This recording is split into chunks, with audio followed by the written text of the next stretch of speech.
we can start like you can do the recording on the cloud if you want as well. Okay. Can I do Yeah. both or? Yes, you can do both as well. I don't think I can. You can't? No. What is the better option? Recording in the cloud? No, it's better if you record in your local machine because sometimes Sometimes it gets lost in the cloud. Yeah. Okay. yes. Yep. Yeah. All right. All right, so I leave you guys in good hands, I guess. Thank you so much, Professor. Yes, and there is one thing is that the students they come around 6. So right now there's a little bit, like you don't see a lot of students. They will like they exactly come at 6 o'clock. So Okay. I hope the show up comes and That's grows. fine. Thank you for all your help, Professor Ramos. You have a wonderful night. Thank you. Bye bye. Yeah. Hello, Babada. How are you? Hello, Maximilian. I'm good. How are you too? Thank you for asking. I'm good. So are you starting at Microsoft soon? No, I just finished last Oh, you year. just finished at Microsoft. Very cool. Yeah, they're gonna have an internship. It's gonna be posted on Handshake. So if you need that, Yeah. probably, Handshake is the next platform that we've all got to learn. yes. I just informed Christopher. We just had a small meeting. Yeah, Handshake. I think CUNY told me that they're going to roll out Handshake in the fall. Oh no. I think maybe I shouldn't have shared that. So No, it won't be heard anywhere else. All right, I won't tell anyone. But yeah, many companies are trying to share the jobs and internships on Handshake now because I have so many other students from Kinney colleges at the Microsoft school, and they were also they're getting so many messages from employers and recruiters. Yeah, and I think unfortunate. I think LinkedIn is still a great place to meet people, as you'll learn from Anthony tonight. Yes, welcome. Hello, Anthony. All right. Hello. Yeah, I'm gonna share my video soon. Thank you. Hi, Swathi. Hey, Max. Give me a second. Just starting up video over here. Anthony, so Swathi is my partner in crime at Lehman. Yes. Nice to meet you, Anthony. Nice to meet you as well. Second, just getting my Zoom up here. Sorry. Good afternoon, everybody. I just came into the meeting. I don't know. I know Maximum started talking when I joined in, so I don't know if I missed anything or. No, you're right on time. Right on time. Okay, thank you. All right. I like your background, Swathi. Thank you. I thought that was the Gillette building, but it's not. It's the old music building. Got it. All right. Let's see here. Let's give it a couple more minutes. Let a couple more people join us, and then we'll get started in a couple minutes.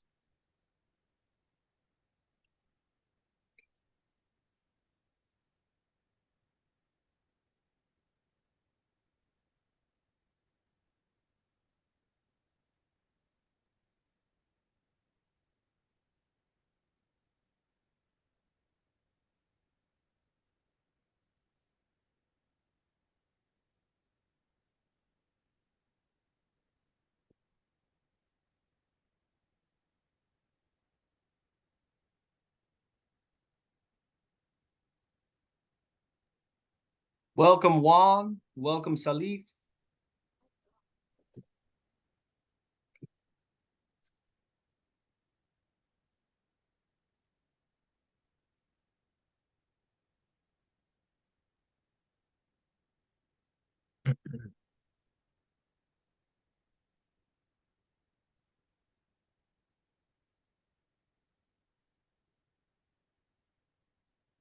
All right.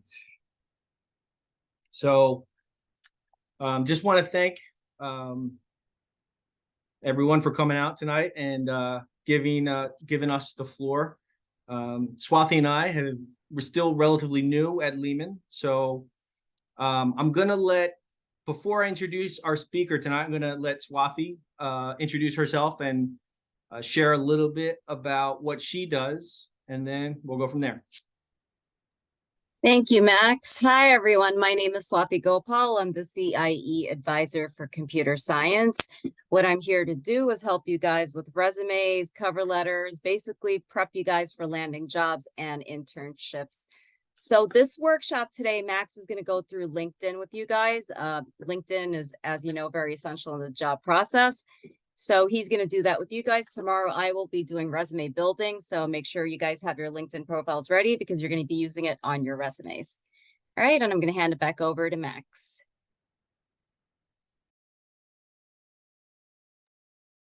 Thank you, Swathi. So if any of you haven't booked an appointment with Swathi yet, make sure you make a point to do that. Swathi, if you don't mind, would you mind please share your contact information? Of course. Yeah, I'm going to drop it into the chat now. All right. And for all the students that I haven't met yet, my name is Maximilian Hill, and I serve as the industry specialist. So I partner with Swathi, and it's my job to kind of build relationships with tech companies, finance companies, any industry company that's looking to hire our Lehman students. So, feel free to reach out to me. Swathi really kind of deals mostly with the students, and I deal mostly with hiring managers, recruiters, and bosses. But, from time to time, I'll, if I can aid you in your job searches any way that I can when I have time, I'd be happy to help. So thank you all for coming tonight. And now I'm going to introduce our main speaker. He is a friend of mine that I've met on LinkedIn. His name is Anthony Tavelis. And Anthony is an experienced agile coach with 20 years of experience in the tech industry. He focuses on finding leaner ways of working within teams while challenging cultural status quo to inspire and invite positive and learning mindsets. Anthony's past as a systems admin, DevOps engineer, and cloud trainer helped in serving the agile cloud and DevOps community, teaching, coaching, and mentoring those who are new to the domain. He provides them with the necessary strategies and agile mindset to help cultivate a learning culture built on positivity, happiness, and ultimately trust. Anthony is an active user on LinkedIn who boasts a 39,000 strong following. He's always open to coaching and mentoring others and can also be contacted for various workshops. Anthony, thank you so much for having us. Or thank you so much for joining us. Thanks for having me, Max. It's such a pleasure, and thank you for that that warm intro. So during my time here, I am going to go through my journey in tech, and I'm going to tell some stories and some learnings behind them and show you how through the power of LinkedIn and networking, like me, you'd be able to not have to worry about not have to worry about contacting any other people outside of your network. And this is what got me to all my jobs. I haven't contacted a recruiter since the very beginning. So all the jobs that I have gone through over the past 2 decades has been through my network and LinkedIn. So to start it off, I don't have any slides. So if you're expecting pretty pictures and like quotes and stuff, no, this isn't the talk for it.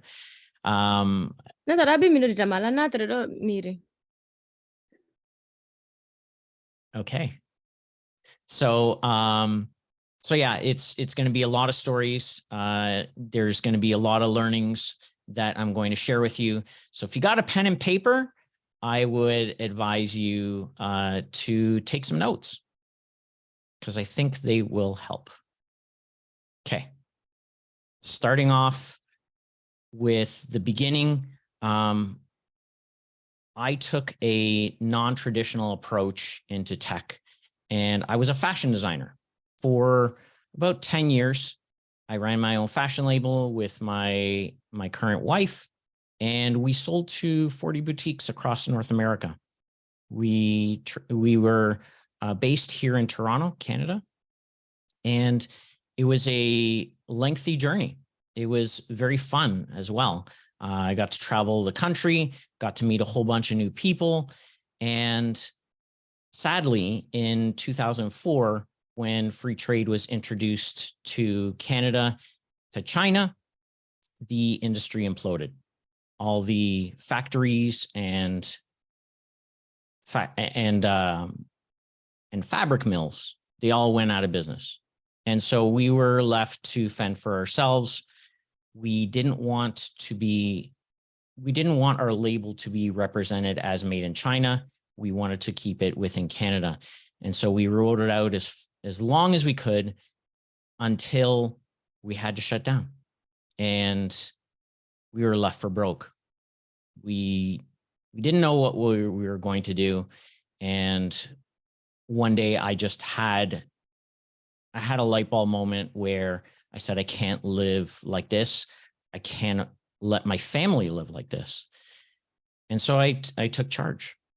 And ironically, the next day, a friend of mine came into my loft and said, Anthony, some new hedges, which maybe wasn't smart because they're already absorbing damage. yeah, Renee, if you could please mute yourself. And if I could ask everyone else to please mute themselves, that'd be great. Thank you. So a friend of mine came to me, he says, Anthony, I'm making a ton of money in the industry, and I'm in real need of a database administrator. Do you know anything about databases? And I pulled a Richard Branson and said, give me a week and I'll figure it out. So there I was looking to learn databases, guy from fashion. I had no idea what I was doing. I had no idea what I was getting into, but I soon found out after a week that I could not do it. I didn't understand anything about tables and joins and keys or anything like that. So I said to my wife, I'm going back to school. And I took out a $20,000 loan from the government and I went back to school. So after a year, I had graduated, and within 6 months, I had my very first job as a Unix administrator at Citigroup. And my learnings through that transition is that I can transition to anything I want to. Anyone can be educated. All you need to do is take the time to learn, have the perseverance, and have the patience to be able to get through it. So being a Unix administrator at Citigroup was very crucial to my career. And you'll understand why as I go through my journey. So now, being an administrator, I wasn't just learning Unix, I was also learning Linux, I was learning Windows. But at the same time, I discovered this new network called LinkedIn. And I started to reach out to people on LinkedIn. I started having conversations. I didn't really think about posting back then because it wasn't really a thing. And I was more trying to share articles because I wanted people to learn about what it is that I'm learning about. So I figure, why not share? So I started to talk to people, start to get to know people in the industry, especially in my city. So over time, there came a point after about 9 years as an administrator, I got laid off. And it was my second layoff, but this one was monumental because it was my transition point to going to cloud. And so I left everything behind me with regards to on-premises infrastructure, and I moved to cloud. So I took some time off and I upskilled. I actually took a couple months off and wasn't making any money, but I knew that this was the way to go. So what I did was I started to use my LinkedIn network. I figured, well, it doesn't hurt, so why not try? So I started to talk to people on LinkedIn. And sure enough, I had a recruiter reach out to me because they heard from somebody else in my network that I was looking for a job. Sure enough, within a couple of months, I had landed another job as a solutions architect. And this was eye-opening for me because it not only revealed that I had so much power in my network, but it also revealed that I need to constantly upskill so that I can be relevant. And sure enough, within 6 months, I actually got laid off again. But this time I didn't care because I was already upskilling. I was already doing the necessary motions of getting better at what it is that I do. And because of this, it landed me 2 AWS certifications, and I landed a job within another month as a cloud engineer. And this was a real eye-opening moment. And so after that, I vowed that I would never skimp on upskilling. I would constantly do it. And this was also a monumental moment in my career because that is what got me to where I am today. Okay. So after being at that job for probably a year and a half, my cloud engineering job, I was using LinkedIn all the time. And because I was learning cloud so fast, I started to get new certifications all the time. And so I probably got around 4 or 5 AWS certifications at that point. And I started using LinkedIn regularly. And I started posting my progress on LinkedIn with regards to what I'm learning, with regards to the certifications that I'm getting. And my LinkedIn blew up. I was getting probably 7 to 10 messages a day from recruiters. And I started to grow my cloud community. And this was awesome because I got to talk to people that were in the same industry, that loved the same things that I did. And on top of that, I actually made some new friends. So it was fun all the way around. And I started to really dig into that. Now, because of this, another recruiter actually reached out to me and said, hey, we have this DevOps engineering job. I was like, oh, and it paid 30% more than what I was currently making. So naturally, I'm going to say yes. And I did. And so I transitioned to a DevOps engineer from a cloud engineer. And this job gave me the most learnings that I've ever encountered, because I started learning a lot. I really dug into certifications, in-person networking through conferences, meetups, LinkedIn, and I was meeting all these same people from LinkedIn in real life. And so now they have context. They know who I am. They understand my demeanor. They understand what I'm about. And that meant a lot to them. And it meant a lot to me. Certifications. I racked up probably about 10 cloud certifications at the time, both AWS and Google Cloud. And I was so passionate about cloud, so passionate about learning that I spent probably 2 hours a day just learning. So my commute to work, I was watching videos. in my commute back from work, I was watching videos. And then on the weekends, I would do labs. So for those of you who are working on your online resume, this was my online resume. This is what I was doing. I wasn't building something per se. I was more trying to understand how can I build using the services that I have. This also allowed me to establish myself as an expert because I was constantly talking about it, because I was constantly meeting people and talking about all the things that I've learned, to the point where the people at my current place of employment, they were asking me, Anthony, how do you do this? How are you advancing so fast, faster than any one of us? And I said, well, I'll teach you. And that's when I started to do lunch and learns. I started to do focus groups. I started to do certification prep for other people on my team and other people in the same department.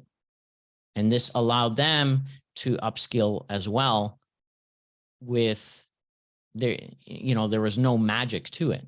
There was no rainbows and unicorns. It was just all hard work and understanding how to use your time effectively. And so through this, I became pretty passionate about learning and certifications. And you could say that I kind of tricked myself into being a lifelong learner because I always wanted to learn. I wanted to learn something new every single day. And whether I was doing it in person, online, or through studying videos, looking at documentation, whatever the case may be. And this allowed me to get my next job. Now, through a conference called AWS reInvent in Las Vegas, I had met some people. I had networked with some people that were looking for somebody with my skill set. And that's where I landed my first job as a trainer, as a cloud trainer. And it was doing Google Cloud. I had the skill set. I had the understanding. So I thought, why not? But it also came with another 30% raise. And so I was like, yes, let's do this. This is a company from the States. So I was here in Canada as a contractor, and I was okay with that. I was making enough money that, I didn't really need to worry about. And on top of that, because I had to train people, because I was doing online courses, I got to learn myself. So the learnings behind that was that I'm constantly upskilling. And so with that came all these different opportunities. So again, it went back to that constantly upskilling. And by this time, I took a look back on LinkedIn and I said, how can I do better? How can I really get people to look at my courses, the courses that I'm doing? Sure, it's for another organization, but I want people to take my courses and say, hey, Anthony knows what he's talking about. So I'm not sure if anyone is familiar with a guy by the name of Gary Vaynerchuk or Gary V. So I actually, on a plane ride out to the States, I read his book, Crushing It. And I specifically remember him saying, if you're not on LinkedIn, you're doing yourself a disservice. And that really hit me. So I said, you know what? I'm going to double down on LinkedIn. And that's what I did. I started posting all the time. I not only started posting, but I also started doing video. I started getting all the camera equipment, the lights, everything. And I started posting videos, but not just about my day job. It was about who I am, what my values were, and who I am as a person. What do I stand for? And so people got to know me for me. So when they met me in person, it was like, oh, Anthony, you're exactly like you are online. And that's a great feeling to have, is because people now know you for who you are without even meeting you. And to me, that was huge on LinkedIn. And this was a time when LinkedIn Live became, I guess it was in beta back then. And so I got a hold of the beta, and I was one of the very few that had it out of all the people on LinkedIn. And so I used it to my advantage. I started taking walks and, doing a live, talking about all the stuff that I'm doing. I started doing lives with other people from LinkedIn. And this allowed me to gain more following, meet more connections, and on top of that, make some great friends. So going back to my job, eventually what had happened was this organization was burning out their people. So I had to take a 3-week hiatus from LinkedIn in order to finish the course that I was doing because there was no extended deadline. And I was working probably 10 hours a day, and it got to the point where I was done. And when I was done, I had remembered that the next day when they were supposed to give me a new assignment, I had a pit in my stomach. And I didn't really understand what that was, but I knew that I couldn't go on any longer. So I called up my boss the next day and I said, hey, I quit. He's like, what do you mean you quit? I was like, I quit. I cannot work like this. And that was when I understood about the alignment of values. So from that point on, I always looked at any organization and said to myself, does this organization align to my values? My values of respect, of honesty, of trust? And does it lend well to my family? Am I going to have to sacrifice my life, my family, which is the most important thing in my life, for this job? So I vowed I would never do that again. And although I didn't have a backup, I had a mortgage. I had, all these bills to pay. I have to support my family. But I knew that I couldn't do it at my best. And I couldn't give my all to my family if I continued in this job. So when I quit, I took a week off just to clear my head. And I decided, you know what? I'm going to go do some more networking. So I went to an AWS summit here in Toronto, and I met up with the same organization. The recruiters were there from the same organization where I was a DevOps engineer. And they're like, so, hey, Anthony, what are you doing? I said, well, I'm just chilling. What do you mean you're just chilling? Well, I don't have a job. Really? Yeah, I quit. Oh, said one of the recruiters. And Within about 15 minutes, we were in great conversation. And within a week, I was hired again at the same price point. So I wasn't losing any money, but I had a job and I was doing exactly what I was doing before, except I was training people in person with AWS instead of Google Cloud. So I was like, this is awesome. I'm getting the same amount of money. I'm still a contractor and I'm doing exactly what I love to do. And on top of that, they're aligned with my values. So that to me was a win.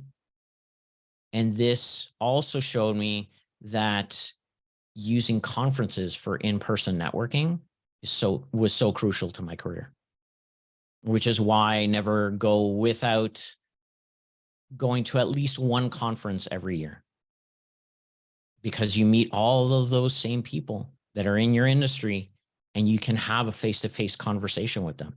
You're not worried about, did they return my DM? So this is fantastic for me. And at that job, I also experienced something which was an underlay for my Scrum Master job. And that is, I experienced coaching. So I saw it out in the wild and I was like, this is amazing. This is what I want to do with my life. I want to do more coaching. And so I took a whole year to learn all about coaching, how to do it, what to do, in all the ins and outs of coaching. And it was what I wanted to do. And so I said to myself, well, maybe it's time that I break out on my own and start my own business again, doing coaching. And unfortunately, this is when COVID hit. So here I was getting ready to go start my own business and understanding that coaches weren't being hired. They were actually being let go from so many businesses. And so I had to quickly pivot. And this is where I started my own training business. A friend of mine had told me how much money he was making doing AWS courses. And he's like, you should do the same with Google Cloud courses. I was like, okay, I'll give it a shot. I had some money saved up over the years. And I thought, well, if I can get myself in the black within 4 months, then I'll be golden. So I decided to start up my own business. And this is where LinkedIn came in super handy, because now I'm leveraging my already established network. People know who I was. People understood the industry that I'm in, and people knew what I was selling. And they knew what I was talking about because, hey, I had a reputation. So all of my selling was done on LinkedIn. There was no other platform. I mean, I tried Reddit for a little bit. It was a bit sketchy, I won't lie. and Twitter as well. But LinkedIn was by far the most successful part of marketing my business. And so that's what I did. I started selling my courses. I did 3 courses, and all of it was done through LinkedIn. And through this, I was also able to break out into more parts of the cloud community. I started to meet more people. And then I was like, well, why not do a podcast about it? We're a live cast. And that's what I did. I started doing live casts connected to Facebook, YouTube, LinkedIn, and And yeah, I brought on people that were all about cloud. I also leveraged, for those of you who are familiar with Clubhouse, I had a room called the Cloud Club. And the Cloud Club was 2 hours every night talking everything and anything about cloud. And I had people from all over the world coming to speak. And it was so awesome because they were all people in my industry. They're all from LinkedIn or Twitter. And I was just leveraging my network. That's all I was doing. And it spread. So it was easy for me to market using just my network. So over time, I had gotten to a point where, as a trainer, especially working on my own, I wanted more social interaction. I'm an extrovert and I love talking to people. I love working in teams, and I was just working by myself. So I said, you know what? I'm going to put it out there and see if I can get a job. You know, I wasn't making the same amount of money that I was, and I was working twice as hard. There came a point where my son asked me to go to the park. And I said, I'm sorry, I'm working. To me, that's me failing as a parent. And I refuse to accept that. So I put out a post on LinkedIn when I was ready. And sure enough, everyone in my network reached out. 90,000 views, and so many people reached out. One person in particular was my boss's boss from my very first Unix administrator job at Citigroup. And he said, Anthony, I really want to see if we can find you something. I'm going to connect you with all the right people and see what happens. So after 10 interviews with 3 separate teams in 3 weeks, I landed my first Scrum Master job. And this was with absolutely no experience as a Scrum Master. Sure, I worked in Scrum, but I was never a Scrum Master. No experience. It was more based on trust. And so when I landed that job, I went back to that person who got me in. And I asked them, I said, what was it about me that resonated with you so much that you put you basically vouched for me? And he said, Anthony, I've been watching you for the past 3 years on LinkedIn. And I love the way you celebrate people's success. I love your positivity. And I wanted that for my team. And that's what struck me. It hit me like a lightning bolt. I was like, oh my God. He's never commented on my posts since then. He's been watching me, but he never commented. And so that to me showed the power of LinkedIn. You know, you could get absolutely no reactions, no comments, but people are still watching. And that was super powerful for me. I mean, think about it. If you're outside and you go to a specific coffee shop and you see the same person walk by every single day at the same time, you're going to remember that person. And so that's what happened. I was showing up every day and I was remembered. And this was a real hit to understand that my network is key to getting a job. It was key to everything that I did. And LinkedIn made it all happen.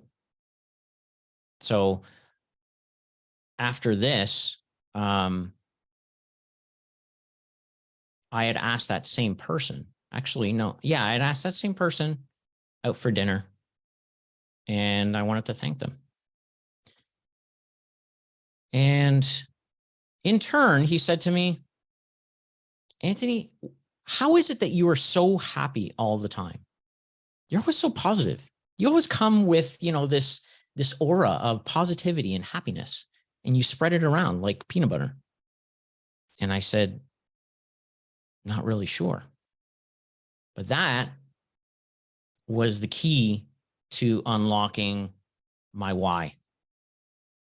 And so it gave me an insight as to what I've been meant to do all this time.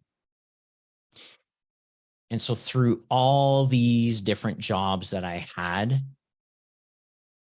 it gave me the experience that I needed in order to go along to pursue my why, which is spreading happiness through teams, to make them more efficient, to make them higher performing.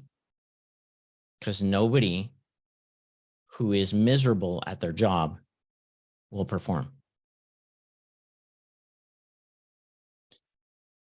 And so that's my story.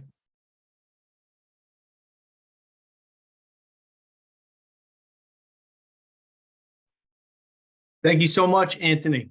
That was wonderful. And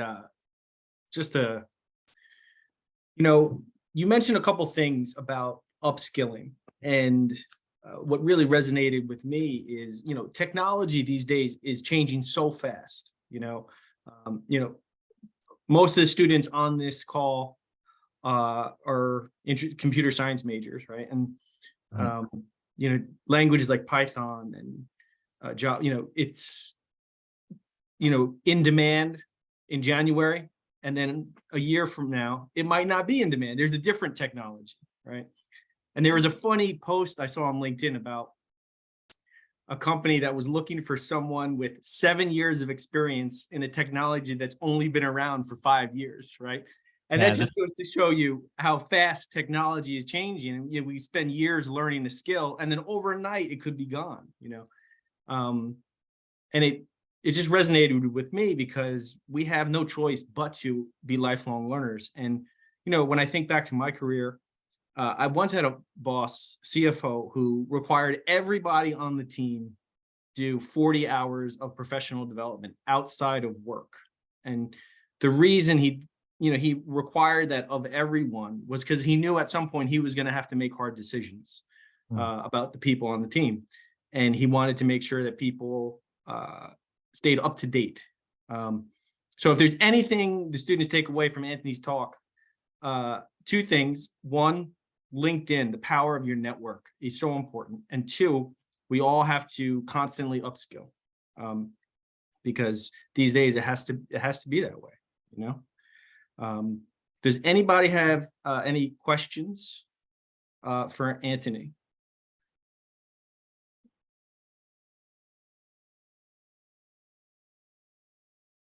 Babada, did you have a question? Oh, Salif. Let's see. Where is Salif? Yes, thank you very much. Thank you very much for sharing your story. I think it's very just amazing. I just wanted to ask you, since you're constantly just upskilling, what actually is, what are you looking for before you go to a next certification? What are you actually looking at before you decide, oh, I'm going to go for this next? Great question. So there's a couple things. First thing is, how is it going to affect my current job? And secondly, do I love it? Does it spark joy for me? Am I excited about taking this course? Or is it just kind of, well, I got to do it, so I'm just going to do it.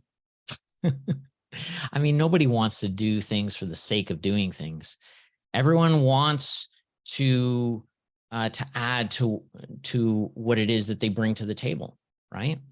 So when I first became a Scrum Master, I said to myself, I love this job. How do I do better? How do I make myself better? And that's when I went searching for all the certification courses, all the courses outside of certifications.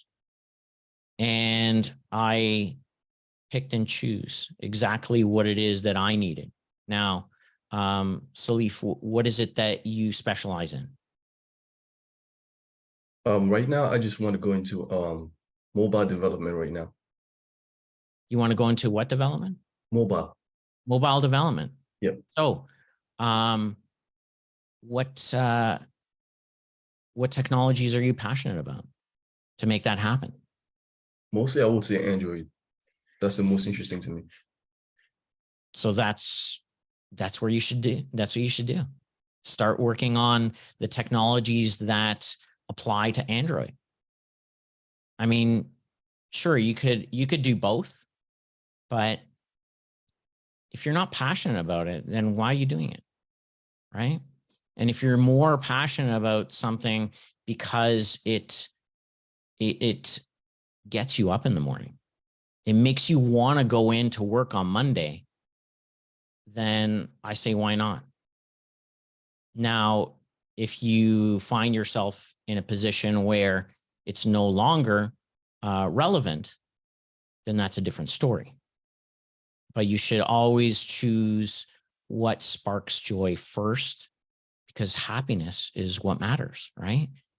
You want to leave work with a big smile on your face, thinking, yeah, I did something today. I'm so proud of it. And you want to tell all your friends about it, even though they have absolutely no idea what the heck you're talking about.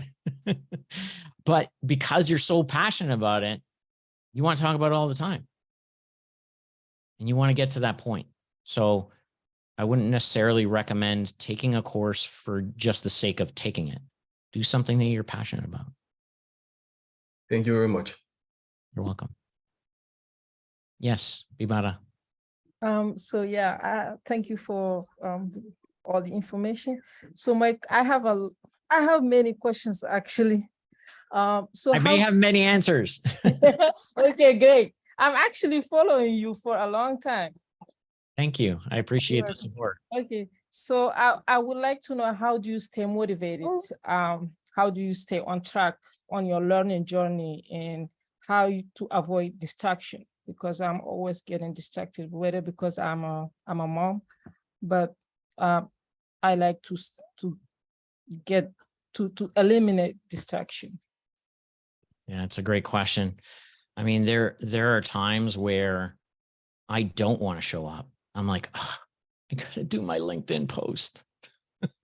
There are times where I go through that, and it's human, right? We all get up some mornings and we're like, there's something about our day that we just don't want to do.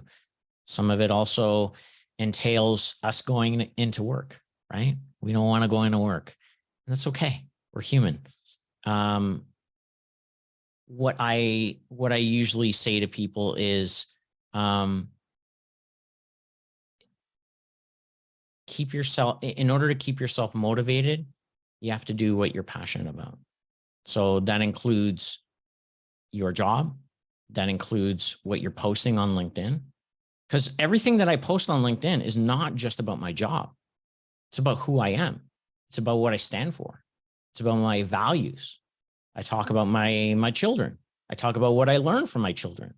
I talk about how amazing my wife has been for supporting me all these years while I take these courses and do all this learning. So when you come from a place of joy, when you come from a place of happiness, that's when your distraction no longer becomes a distraction. It becomes your passion.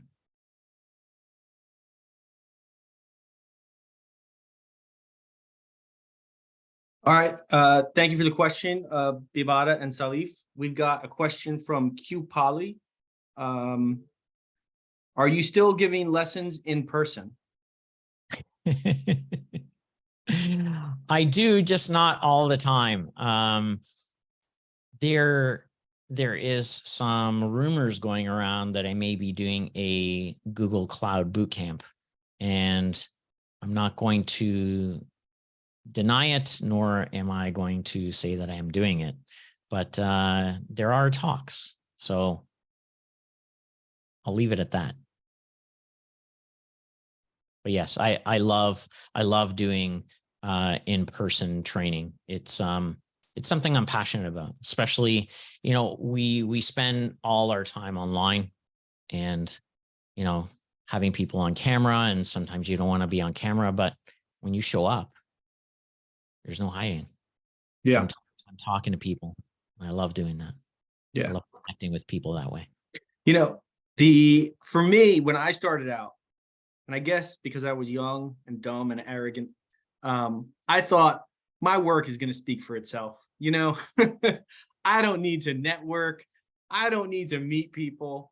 And then that was a huge mistake when I look back, because looking back, I think, you know, there's a lot that goes into career success, but the two major components at a very high level, you have to be competent at what it is that you do, and you have to have a network, right? You can't have one or the other, because if you're really competent, but you don't have a network, no one can know you to offer you opportunity. And Exactly. if you have a really big network, but you're incompetent, then you're just everybody's friend. You'll never make any money. So you kind of have to combine the two. And I feel like, you know, I was pretty competent, but I didn't build my network the way that I should have. And I hope everybody listening to this call understands the importance of networking. You know, because Anthony shared, you know, how many opportunities did you land, you know, without ever having to talk to a recruiter? Like I said, over the past 2 decades, I never had to apply for a job. Wow, pretty awesome. Yeah. All right, we got a question from David. How do you break the ice when connecting with someone via LinkedIn or Meetup? It's a great question. Lots of great questions. I love this. Okay, breaking the ice. So how I like to do it is I see a person that that is inspiring, and I want to connect with them. So what I love to do is I go to their profile and I go to their posts, and I make sure I ring that bell. And every day I go to their posts and I put in a comment, and I put in a comment. I do this for 2 weeks straight until they know who I am, because I show up all the time. Now, if you're trying to get the attention of, you know, a big creator who has, you know, hundreds of comments, it's kind of hard. But if you are there and you get to the comments early enough, then you can really make a difference and stand out. And after that, I usually reach out and say, hey, so-and-so, I've been following you for the past couple of weeks. Your posts have really been resonating with me. Would love to learn more about you. Would you like to connect? Or would love to connect with yourself and possibly a coffee chat. Sometimes I throw that in there, especially if I start to understand the type of person that they are. And sometimes you can tell that from LinkedIn. And most of the time, I'd say 9 times out of 10, people connect with me. And I chat with them for a little bit and say, hey, let's have a coffee chat. Next thing you know, you've made a connection. And I love to do it, especially around the times of when you're about to go to a conference, because then if you know that person is going to be at the conference, now you've established a relationship with that person. So now you can just walk up to that person, say, hey, so-and-so, it's Anthony. Remember we chatted on LinkedIn? Oh yeah, hey, how you doing? Next thing you know, we're shooting the breeze at the bar. And we're talking about a new opportunity, possibly. Yeah. Would you mind talking about our mutual friend, Janayad? I got to say, now I met Janayad just through his LinkedIn posts, right? Because they were so funny. and he's just such a great writer, right? And one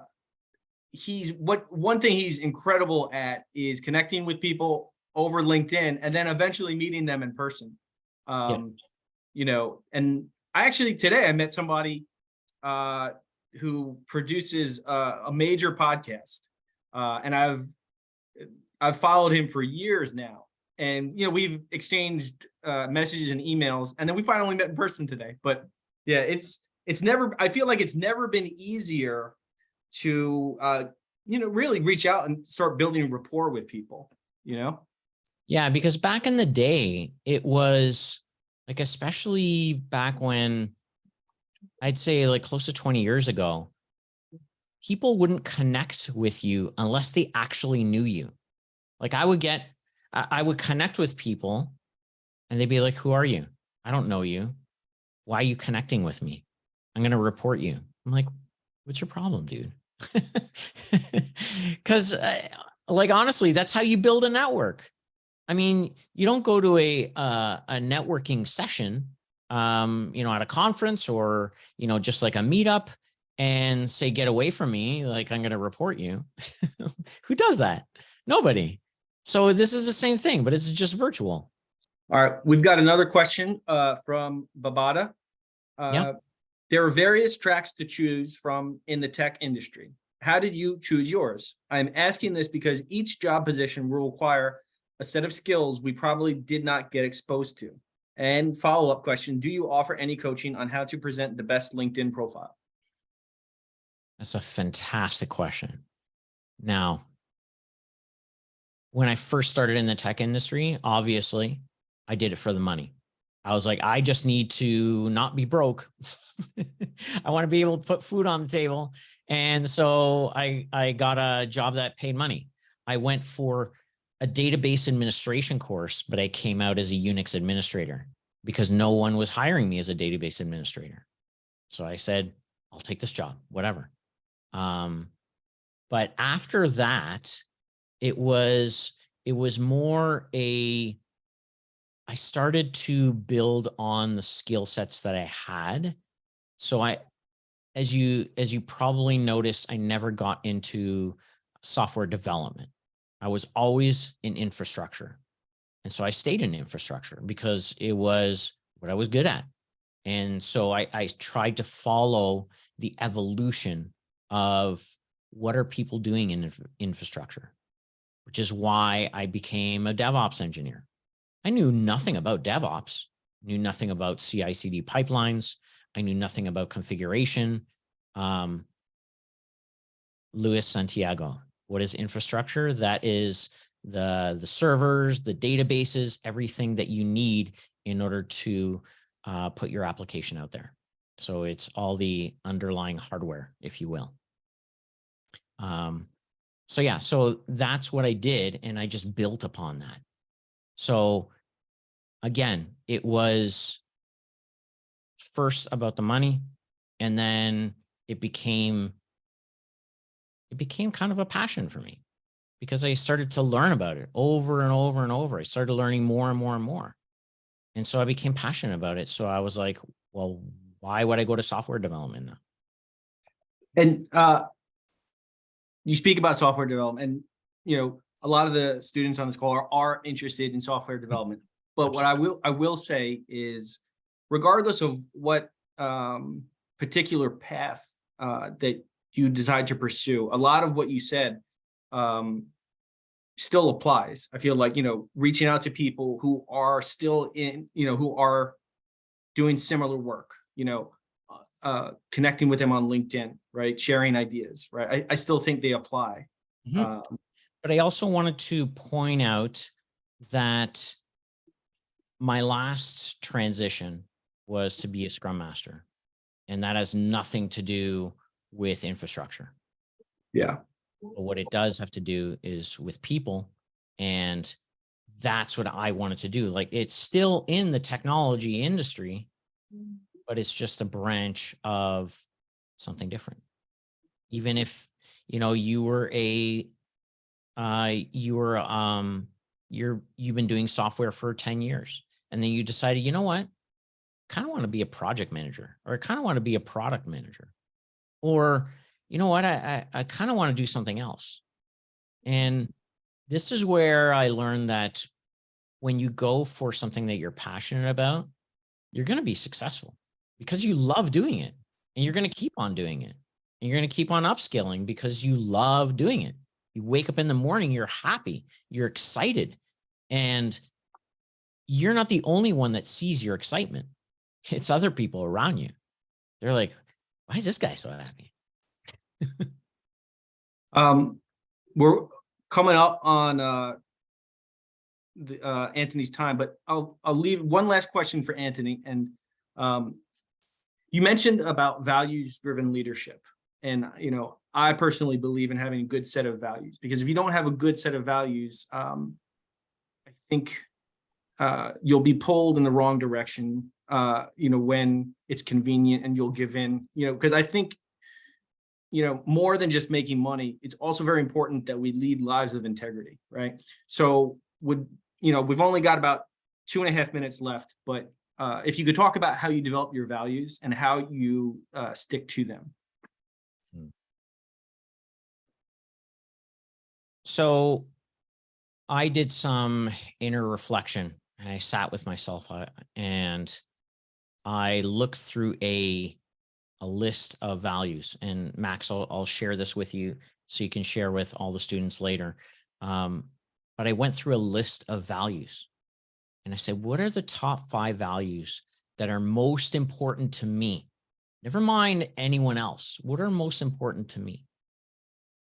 And whenever I made my list, and it constantly evolves over time, but usually it's pretty much the same. And every time I go into a job and it doesn't align with my values, or there are some key values that I refuse to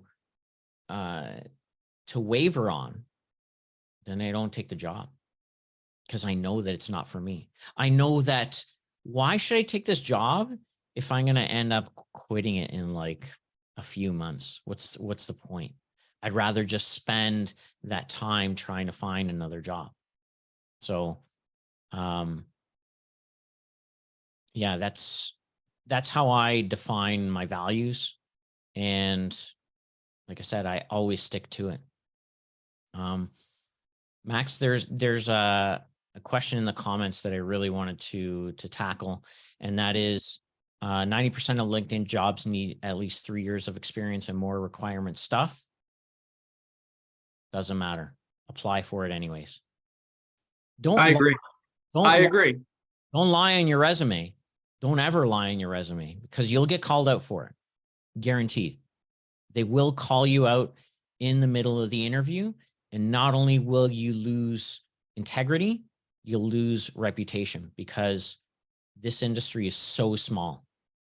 You don't realize it, but it's so small, and word travels fast. So if you lie on your resume, it'll get around. But the bottom line is that these requirements are put in by people in HR that don't really understand what the role entails.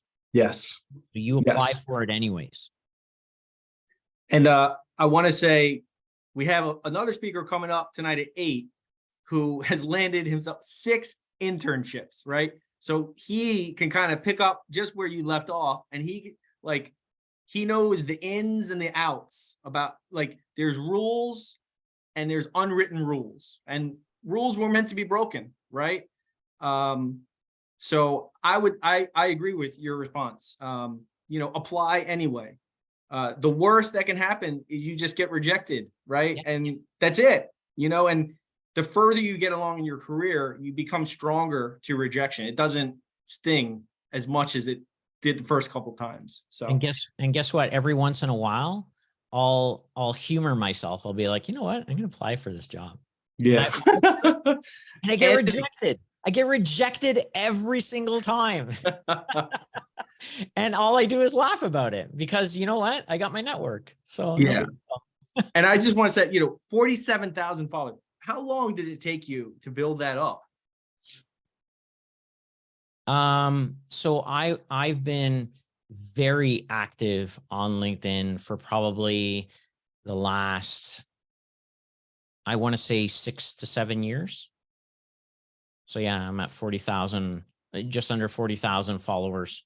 And a lot of people I know, a lot of people I see, but a lot of people I don't know because they never comment on my posts. They never like my posts. They never react, but they'll show up at conferences and they'll be like, hey, you're Anthony from LinkedIn.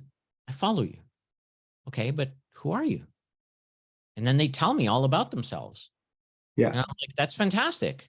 Okay. And one last question for you. Yeah. So you have pursued the beast that is entrepreneurship. You mentioned your career in fashion design. So you run your own business, and it fell apart because things out of your control when the industry, and you've also been an employee. So I don't know if there's anyone on this call right now who has aspirations to, be an entrepreneur, or the much less fancier term, a small business owner, right? Because people, a lot of times they associate entrepreneurship with Jeff Bezos and all these huge billionaires, right? Probably not going to happen. But you can still be a successful small business owner. But you have experience, running your own small business. So what do you think are the main differences from your experience of running your own ship versus being an employee? Great question. I think it's more around flexibility. Like if I'm self-employed and I don't want to work the next day, I can just stay in bed. As well, I mean, people concentrate so much on benefits. Now, I understand that in the US, benefits are a big thing. Like you need it. And in Canada, I don't. So for me, honestly, it doesn't really matter because it all evens out. So for instance, I was a contractor for so many years, and because my organization loves the work that I do, I just made full-time. So they just offered me a full-time opportunity. And as a contractor, you make more money up front. And when you're a full-time employee, you make less. But when you add up all the benefits behind it, your bonuses, your bonus structure, your paid days off, your sick days, your personal days, any stock that's involved, it all adds up to be the same, right? So even if you can afford your own benefits, then I would say, sure, be a contractor. And even entrepreneurship, I would say, if you want to have a go at it, have a go at it. At least you can say that you did it, that you tried. And if it doesn't work out, it's not a big deal. You still have your whole life ahead of you. I mean, I'm almost 50 and I'm just getting started. I am so excited about the next few years. Oh man, it's going to be a tidal wave. It's going to be a roller coaster, and I'm so excited for it. And that's how you should see every opportunity.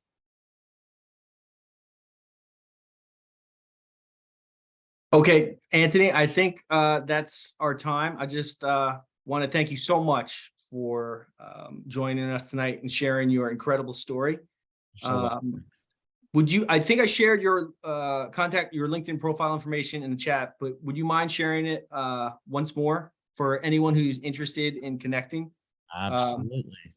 Wonderful. Wonderful. Absolutely. Yeah. For those of you who want to connect with me on LinkedIn, feel free to do so. Although I must tell you, I don't connect with anyone, just anyone. But if you write me a comment saying, hey, I came to listen to you speak, would love to connect with you, maybe you can use it as a practice run. Yeah. So yeah, there you go. Thank you very much, Anthony. You're so welcome. Thank you for having me. All right, everybody. So for the next portion of our workshop, we're going to build a LinkedIn profile from scratch. So show of hands, how many people here already have a LinkedIn profile?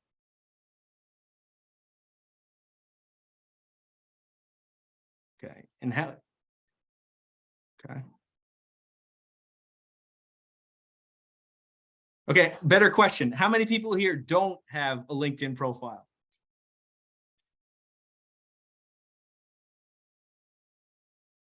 Okay. Okay. Now, would anybody, are there any brave volunteers out there who would like to share their LinkedIn profile to be analyzed by the group? Babata? Yes, I would love to. Okay, wonderful. Do you want to bring up your profile?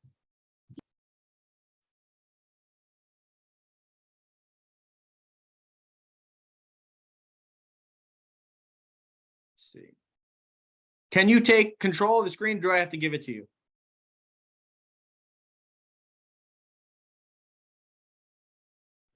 Yes, I can. I think I can. Okay.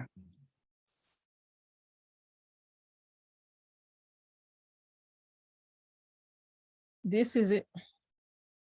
All right. So let's take it from the top. Scroll up.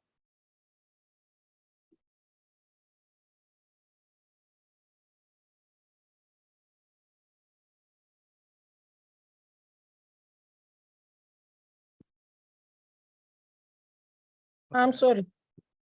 Yeah, okay.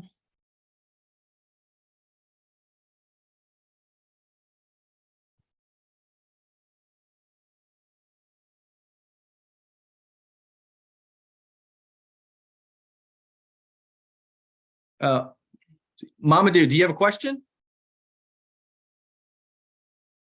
No, it was for the for the Oh, profile. got it. Okay. Got it. Okay. Babata, do you mind scrolling all the way to the top?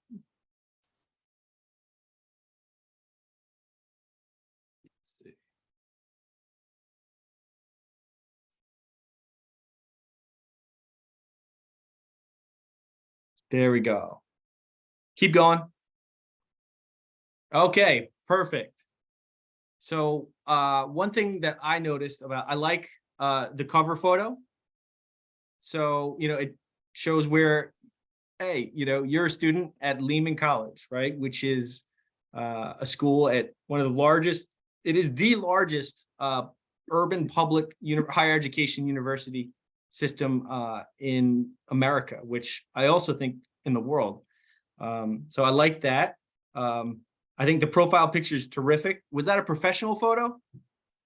No, I took it during the honor ceremony at Lehman, May 31st. Okay, 20. so you were an honors graduate, right? Yes. Okay, so right here in the headline, maybe add that you were an honors graduate, right? Right here. Yeah, so I guess you update it right here with the pencil, yep. Okay. And then you could change the headline to say, graduate, honors graduate in computer science at Lehman College. But since you just finished an internship at Microsoft, you might want to lead with that. Okay. What do you think, Anthony? Yeah, definitely lead with the strongest. What you think will get you a job. Sure, you're a student in computer science, but how many students in computer science do you know that had an internship at Microsoft? That's where you come out on top. Yeah. Because because not too many people get an opportunity at Microsoft. So really, these days, I think you setting yourself apart is definitely, you know, a good strategy, right? I would lead with, you know, Microsoft intern for sure, because that's going to grab attention, and it's, you know, it's definitely, you know, credibility. Have you considered the right here, the profile video? They killed that today. Oh, they killed it. Yep. Oh, okay. Well, that was going to be the last hour of the workshop. So I don't know what we're going to do now. We're going to have to come up. I'm going to have to pivot, right? So Very agile of you. yes, very agile. Okay. Well, that's good to know. Thanks for letting me know. And see, I need to be up on these things, but So nobody can have the video anymore. I guess not. No. Interesting. Okay. Those who did it are locked in. Oh, okay. But I see some things that you could definitely do to your profile. Like, for instance, what is it that you want to do after, like you said you took an internship at Microsoft. I'm assuming for data science. Yes. So I just had an interview with the city to work at DCAS as a data scientist. I'm just waiting to be scheduled to have a final round of the interview. So instead of putting student in computer science at Lehman College, I think you should just be bold and put data scientist. Okay, thank you. And this way, when people are looking for data scientists, your name will pop up. Right now, it won't. Okay. So whatever role it is that you want people to be looking for, whatever role it is that you want for yourself, you want people to be looking for you for that. And so if you want to be a data scientist and you want people to look at you to fill that role, then you need to put that in your headline. Okay, should I say aspiring or just No. data scientist? Just data scientist. You're not an aspiring data scientist. You are. Own it, girl. Yeah. Own it. Okay. And you could say, I would say, put data scientist, and then you could say honors graduate of computer science at Lehman College. Okay. You know, because you have to remember the tech industry is extremely competitive, right? So any edge that you can you know, utilize, you kind of need to, you know.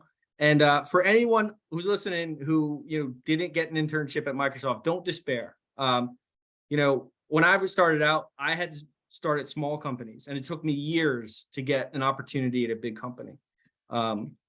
And you know, the tech universe, it's a big universe for sure. But I agree with Anthony, lead with data scientist.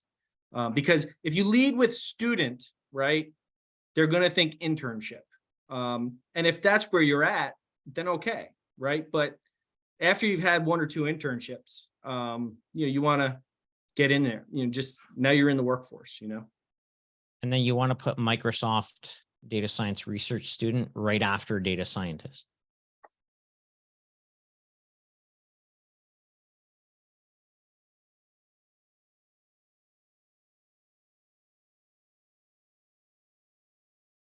You can put the pipe in there as well. There you go.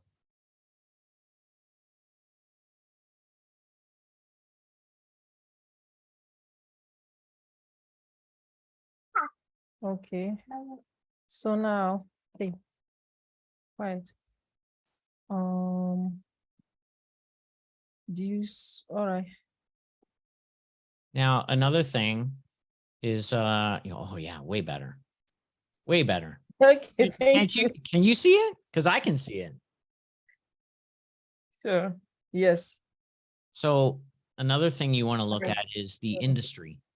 So what industry do you want to work in? Do you want to work in healthcare? Do you want to work in tech? Do you want to work in financial services? So for now, I don't know, maybe I shouldn't be, I'm not too confident because I don't have work experience, so I would just No, it's not about work experience. What are you passionate about?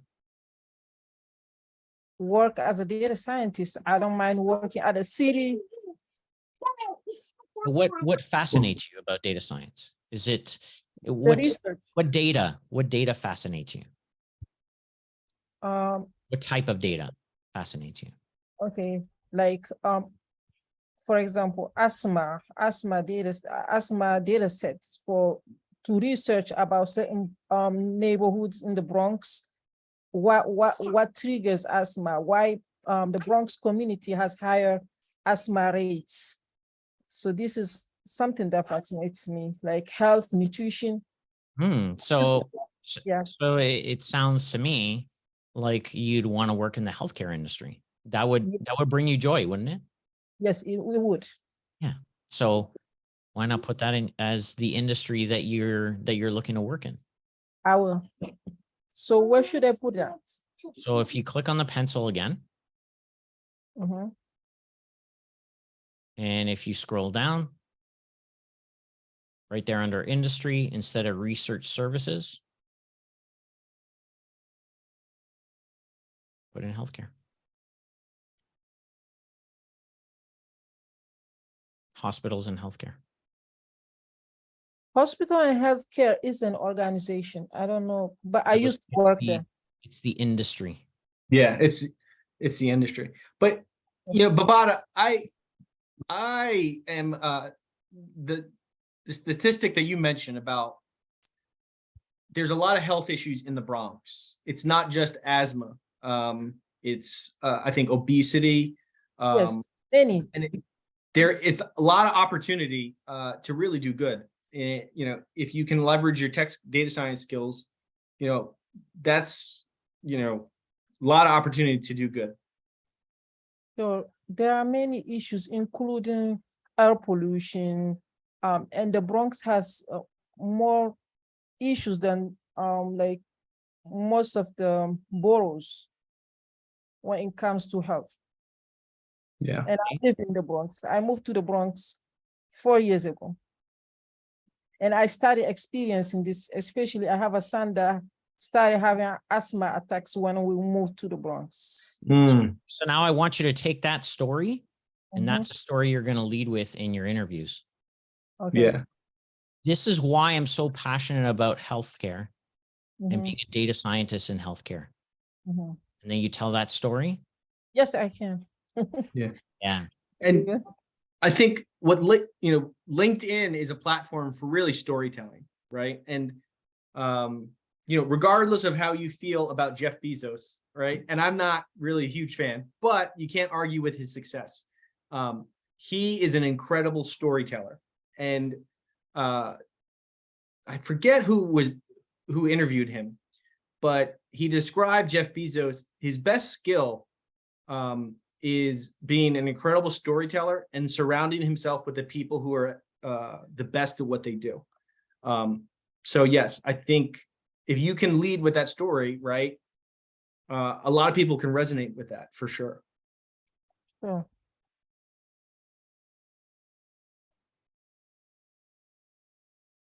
Thank you. You can put honors graduate, right? Because you're no longer, I mean, you're still a lifelong student, but you can say that you've graduated, right? Okay. Yeah.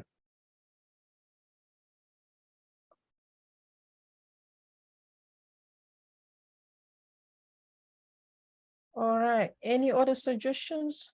Let's scroll down a little bit. Do you have a summary? I don't. Okay. All right, let's work on a summary. Add a summary, scroll up. Add a summary. Right, yep. So a tip for the summary, I think, would be make sure it's in the first person.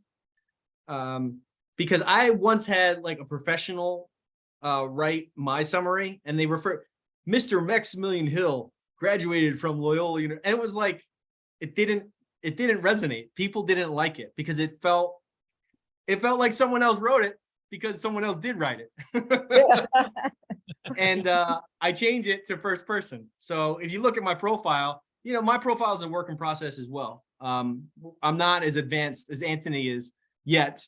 But that is one tip that I've learned. Put it in your own words, right? Because I feel like these days there's so much emphasis on like perfection, right? But it's really a facade because no one is really perfect, right? And you know, no one really likes a billionaire who has a perfect family life, and right? They want to see the authentic Babata. So when you come up with your summary, and I actually have Babata, I actually have a LinkedIn course that I can share with you after, and some tips on how to write a good summary. So we can tackle that after that. If you don't want to do it right now, that's fine. Yes, maybe it's not the right time. Yeah. Okay. So we've, you know, Babata has really, you know, she did a great job. She's been up here for 10 minutes. Would anyone else like to volunteer to get some advice on their profile? Thank you all. Thank you, Babata. Salif, you want to take the screen? Me, Yes. I was one. Oh, go ahead.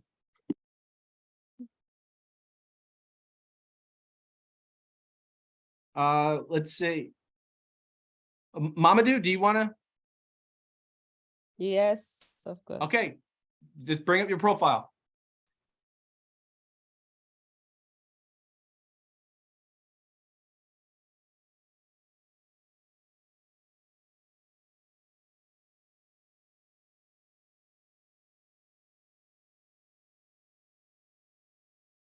Okay.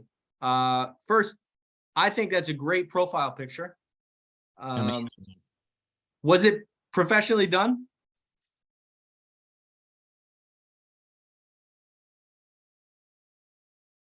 Mamadou? Yes. Okay. No, I took like on my phone. Yeah. Now here's the thing. Mhm. I don't think the profile photo has to be it doesn't have to be a professional headshot. One, it's very expensive. It can be very expensive, and these I days have all you have need- one from the like the graduation photo. I have Okay. one for link. Yeah. I can Okay. And I think, you know, with if you have a one of the latest phones, or if you know someone who does have one of the latest phones, that's really should be good enough. So I wouldn't advise having to spend a fortune on a professional headshot, but I think that's a great photo. I personally So- love it.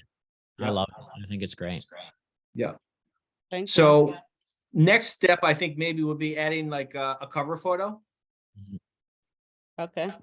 And I then, you know, one photo, because I gotta say, I attended the graduation, Lehman's graduation. Anthony, there was like maybe 5,000, 6,000 people there, all like the graduates and their friends and family. And you know, they had like a drone go above, and they took a photo of like all the buildings, because Lehman has beautiful campus. And I Yeah. think, you know, for anyone who's a recent graduate, I think that's a home run for you know, a cover photo, because, you know, or that's one thing, but there's a lot you could do.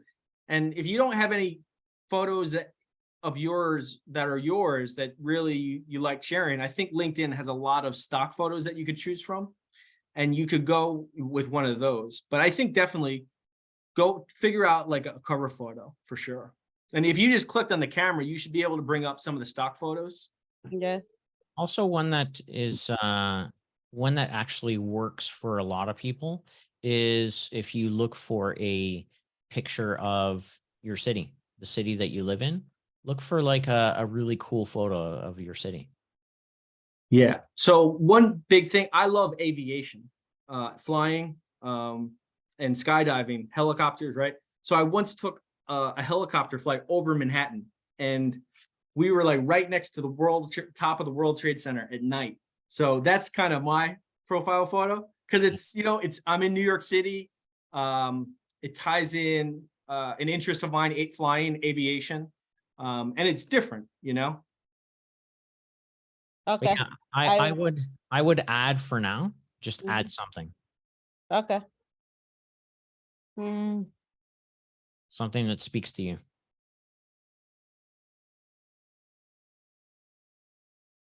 Anything.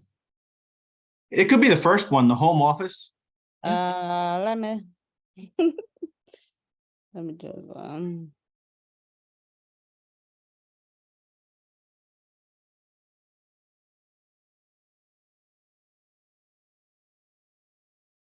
okay.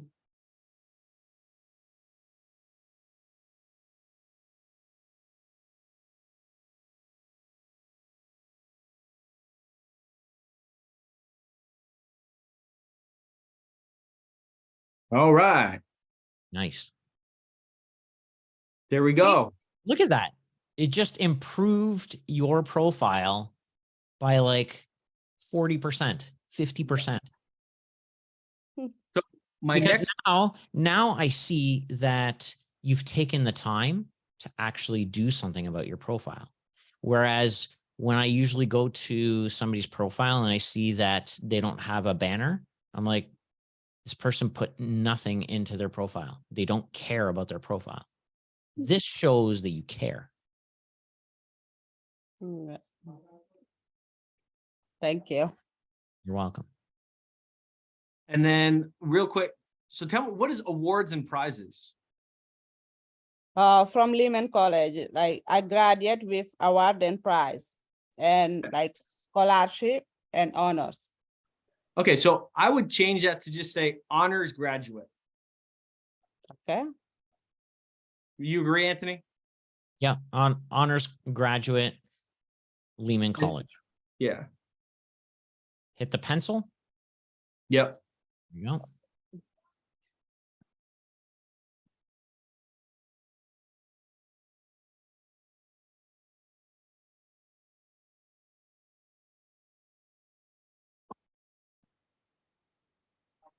No. Honor graduate. Are you a graduate? Yep. Yeah, I Honors, would put graduate. yeah, honors graduate at Lehman College or of Lehman College.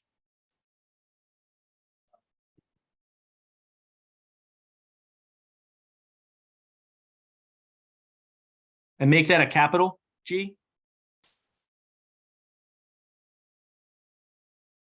And you then can get I'm rid gonna- of City University of New York. You want to change honors graduate at Herbert H. or just honors graduate at Lehman College. The shorter, the better. Yeah.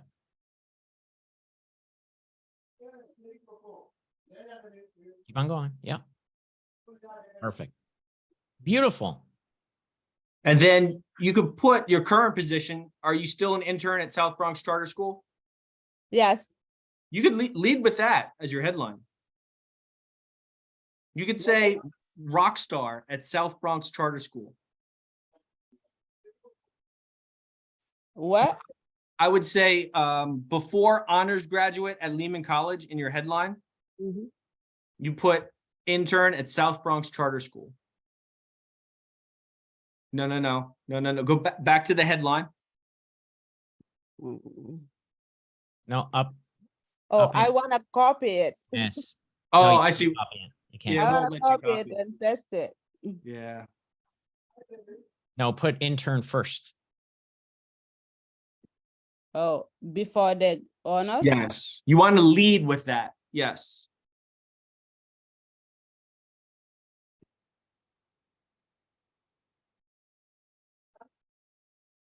And what is it that you do there? As a tech support for the school.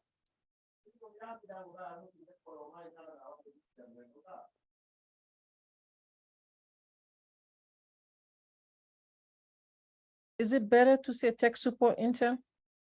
Absolutely. That's what I would do. The question is that what you want to do?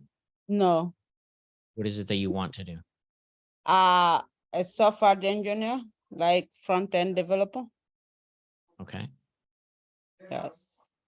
So you could start with software developer, Yep, absolutely. then intern at South Bronx Charter School, then graduate at Lehman College.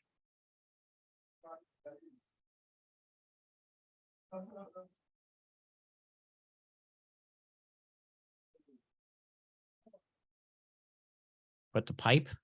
Yep, the pipe. No. Space and then pipe. Yep. Space again. Yeah. Now intern at South Bronx Charter School.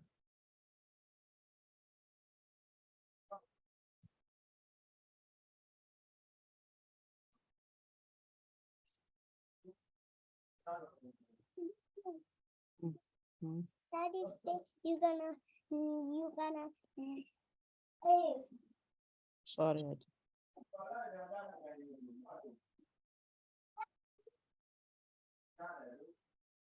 Now add another pipe, space pipe. And the space again. Perfect. All right, that looks great. It's You safe. want me to eliminate that? No, Just leave keep that there. Yep. Bam. Look at that. Look at that. Yeah. You see the difference that made? Yep. I think that if you put software developer in that, you're kind of holding yourself accountable, right? Because now you're now you got to make it happen, right? Yep, I will. Yeah. Definitely. And that's the thing, that you want to own whatever it is that you want people to see you for. Yeah.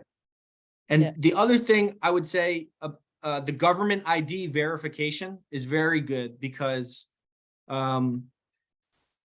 there's so many scammers online, not just on LinkedIn, on any platform these days. And I've been scammed. I've been fooled. And when you have the government ID verification, that lends some legitimacy to your profile. And when you reach out to connect to people, it builds trust, right? Which, Anthony, that's one of your, you mentioned that your values, right? But that's really what LinkedIn is about. So, all right. Is there anyone else? I think Mamadou's been. Can you look? Oh, we could keep going. We could keep going with Mamadou. Yep. Can you look the summary? Oh no. Let's see. Hey, Mamadou, how about let's do this? Let's set up an appointment after this call to kind of we'll off the call, you and I, and then so that way we could let someone else go right now. But just send me a direct message with the best way to get in touch with you, and we'll go ahead. So I think is Johnny. Do you want to take the stage? So I was one of the people who didn't have a LinkedIn profile. I just wanted to quickly comment on retaining the professional headshots of the photos. So wanted to kind of give it information. Lehman actually gave headshots earlier this semester in terms of for LinkedIn profiles. I took the opportunity to, I guess, do one of those. So in a sense, even though you're saying how paying for it's not necessary to pay for a professional headshot, you can still get one over at Lehman through its graduates who are taking the photos, which in a sense I would consider professionals because now they're graduating, since they're kind of going into, I guess, their field of taking photos. That's their major. And since we were talking about I guess kind of claiming your career with your LinkedIn profile, in a sense, you kind of have some professional headshot opportunities are accessible over at Lehman. They put flyers up, so I mean, I guess you have to just be on the lookout for it, but they definitely had them in Lehman. Yeah. Okay. No, that's wonderful. And what I should do is a follow-up, because I'll find out the contact information for the person that Lehman uses for headshots. And then, because that would be an affordable option, because I know I was looking at some professional headshot person wanted to charge me $500. I was like, wow, I'd rather just go into like a Verizon, get one of like the latest phones. I was going to say, our phones are capable of doing high resolution photography. So getting your friend to just do a shot of you smiling in like a background, you use what they call portrait mode. I'm not sure if they have that on Android, but on iPhone, use portrait mode and it focuses in on your face and the rest of the background is blurred. So you can do an amazing shots. You can do some really amazing shots with your phone and use it for LinkedIn. Anthony, I want to thank you so much for sticking around. Really appreciate it. No problem. And the students really appreciate it too. Is there anybody else that wants to take the stage for 8 minutes? Because we're going to have a break at 7:45 and we're going to come back at 8 for Tam Pham, our second speaker. But Salif, did you raise your hand? Yes. All right. You want to take the screen? Yep, let's go. Bring it up, brother. Let's do this. All right. Nice. I All right. like it. I like it. So is that Lehman? Yes. That's Sorry. a beautiful That's shot of the- Lehman. A great shot. Great shot. And you know, a lot of the cover photo is a great thing because a lot about I've gotten better at networking over my career, and a lot of it is just conversation starters, right? I know for me, when I posted the photo of me in a helicopter right next to the World Trade Center, people always ask me about that because it's so different, right? Now, a photo like this is a beautiful shot. And it's a great conversation starter. So I think that's a great cover photo. I like the profile photo. What do you think, Anthony? I like it. If you can find one that's zoomed up with your face or you can crop in, that would be better. But this one is fine as well. Thank you. Okay.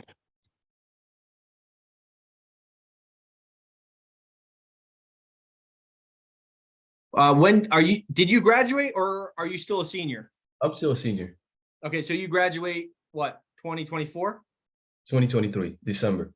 Oh, December. Okay, so you're like me. I took an extra semester to graduate too. So I would say scroll up. Let's see. Senior in computer science. So what are you studying, Salif? I'm studying computer science. Okay. And what's going to be your major? When you get out, what is it that you want to do? I'm going to be working in software development for sure.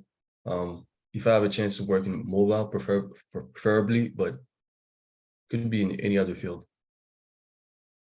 So maybe in your title, you want to put software developer, pipe, mobile applications, pipe, senior in computer science. Because you are doing it now. Am I right? Yeah. Let's see. So like I've been saying to everyone else, you got to own it. All right.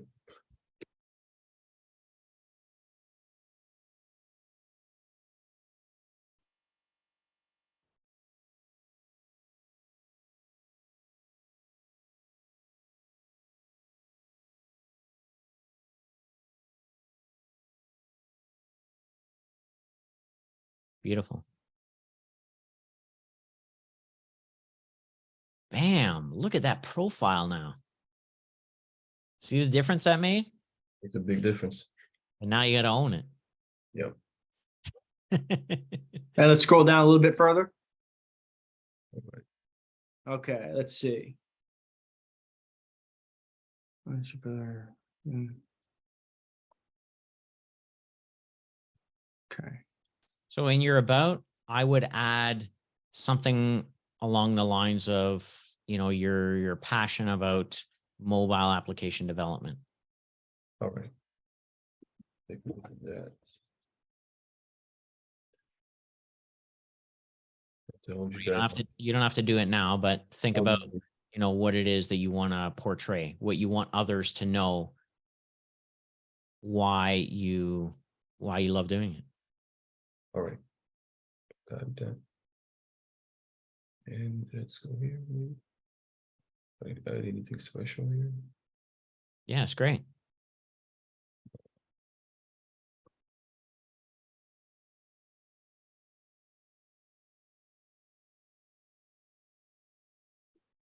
And so now, because you have very little followers, Mhm. you're not connected to very many people. You want to go out to other mobile application developers, and you want to connect with them. All right. Yeah. Like I said, this industry is very small.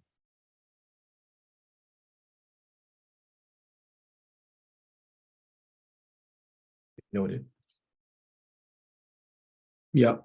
So we've basically covered the basics of the fundamentals of, I guess, LinkedIn profiles. So this is going to be kind of the model, right? And then once you start engaging with people, right? Once you start sharing some stories about yourself, and then this is one thing I've learned. I took a course on LinkedIn, and a lot of people, they don't like to share stories about themselves because it's scary, especially when you're putting it out on the internet, right? But they said that is the content that gets the most engagement. Yeah. Right. Because it goes back to authenticity and building trust, right? Another thing, Max, before we break, I really wanted to point out something that may give you some eyes, which is creator mode. Yes. So Tell us. Yeah. So Salif, if you go down to resources, Oh, is it here? No, scroll down. right down here. Oh, no, too far. Keep on going up. Right above activity, right there. See creator mode? It says off. Yeah, you want to turn it on. Okay. So what that will do is now you can add the topics that you love the most. So you can add hashtags about the things that you want to talk about, the things that you want to be known for. And also what'll happen is in your feed, you'll also see those same things. So now you're connecting with other creators that have the same, that have similar motives to what you do, similar passions. So, so yeah, if you want, you can go there, you can add topics. So just click it on.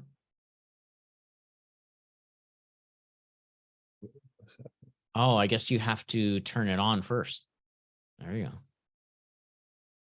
Creators. Okay.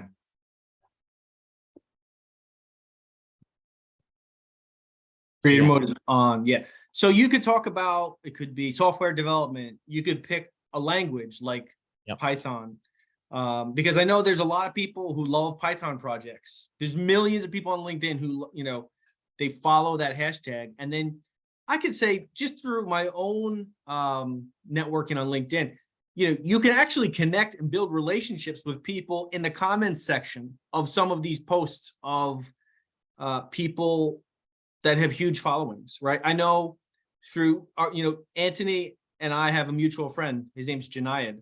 And he's got, he gets so much comments, and I've actually connected with a lot of, Anthony is one of them, just through the comments section. So there's tons of opportunities to build relationships because you're gonna just, if you follow certain people, you'll see you have common interests, right?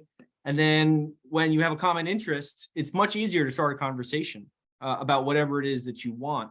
And I guess I would advise, when you start a conversation with someone, don't think of it like in a transactional way. Like, what can I get from this person, right? Because people will sense that, right? But if you kind of connect with them and say, hey, I really like your comment about this post, and I feel the same way, what do you think about Python projects, right? And just come, without any assumptions, and you could really build a strong relationship. And all it really takes is just meeting one interesting person that can provide you that opportunity to really advance your career, So Salif, if you go up to the top to the search and you type in, so you said what's your programming language?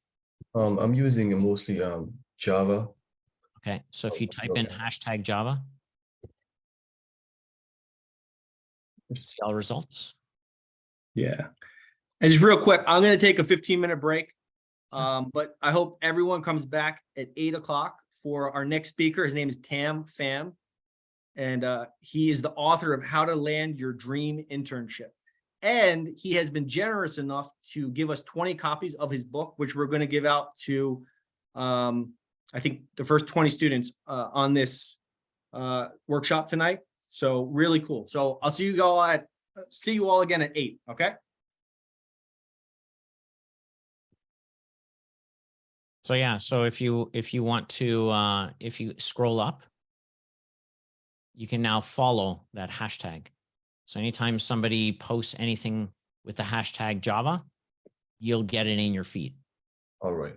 So now if you scroll through, you can have a look and see, what resonates with you. And if it does, then you can put a comment. All right. Or you can like it. Or you can No. like it and comment. Let me ask you a question real fast. Sure. Actually, what do you think about when we have like for example, me, I have a pretty new profile. If I decided to just, for example, post like a coding challenge that I'm doing, would that create more engagement to my profile, for example? What will create more engagement is you constantly showing up. So you have to think of it as if you are not showing up on other people's posts, they won't know that you exist. Gotcha. That's how I built my following, is because people know I exist, because I post every day, I comment every day, I make sure people know that I'm out there, so that way I'm not forgotten. Because as soon, like, honestly, after you're gone for 3 to 4 weeks, people will forget you. You'll be completely forgotten. And not only that, you'll be punished by the algorithm because you didn't show up. I know. So that 3-week hiatus that I took off for to finish my course, I got penalized so bad. So bad. It was ridiculous, me having to build up my engagement again. I noticed that on YouTube, but I didn't know it was the same thing on LinkedIn. Wow, interesting. And now I'm experimenting with posting similar things. So for instance, I'll post something and then I'll reuse a post 6 months later to see how it performs. And sometimes it'll flop. Like there's one post that I did, I think it was like 2 years ago I posted it, and it did amazing, like really, really good. And then I posted it again and it flopped. It did terrible. So you never know. Even with a lot of my posts, I put it through ChatGPT just to give me ideas, and then I build around it. But if you copy paste from ChatGPT, it won't do good. It'll flop. Because Microsoft bought ChatGPT. So they know whether or not you are actually using your brain or if you're using the tool. So people want to hear about you. And the more you talk about you, the more engagement you'll get. So one thing I always recommend to people is talk about your journey. You're going through a difficult journey through software development. So, you talk about your school, you talk about, the programs that you're using, you talk about, some, I don't know, new functions that you learned about that helped you with your development. Maybe doing a poll on, what IDE do you use? That kind of thing. So I've switched topics so many times because you have to remember, I was in cloud before, and then I went into agile coaching, completely different, but still in the same industry. So as soon as I started talking about something different, now I got the engagement of somebody else as opposed to the current engagement that I had. So I had to rebuild all my engagement, whole new following. So now let's say if you decide to go for a new kind of niche that you want to pursue. Yep. How would you actually add that new niche to whatever you were doing previously then? That's exactly what I did. And you didn't lose those followers from before. I didn't lose the followers because I still talk about the things that matter to me as a human being. I talk about continuous learning. I talk about culture. I talk about humanity and trust and respect, all my values. I talk about my values all the time. And I talk about coaching, and I talk about agile, and I talk about Scrum. So when you take away the agile, Scrum, and coaching and replace it with cloud certifications and other things that have to do with like AWS or Google Cloud, it doesn't matter because the underlying structure is still the same. That's why I tell people, don't focus necessarily on your job. You can also talk about who you are as a human, because that appeals to people. Just like my current job was because the VP loved who I was as a human. This is the only way he would vouch for me. So that to me is very important.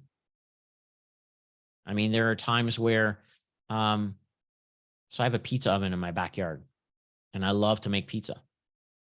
I used to do lives all the time, me making pizza, me and some friends from other friends from LinkedIn, or me stretching out dough and how it ties into continuous learning and mental health. I also talk about coffee. I love coffee. But how does that tie into what I love? Well, it talks about patience. It talks about learning a craft so well that I can use a semi-automatic coffee machine. I'm grinding beans and tamping it myself every morning. So I want to talk about that because it brings me joy. It brings me happiness.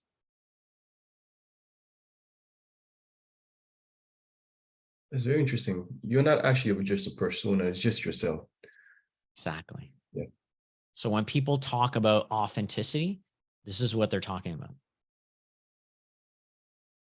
It's because you're just being a lot of you. And people will like who you are. I mean, there's hundreds of millions of people on LinkedIn. I'm sure you'll find a few people that resonate with you and who you are as a human.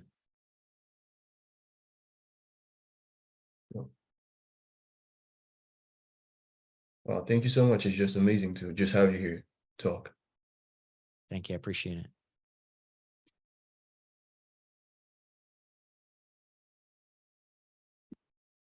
Does anyone else have any questions? Or you know what? Better yet, who wants to throw up their profile? Anyone? Or is everyone gone?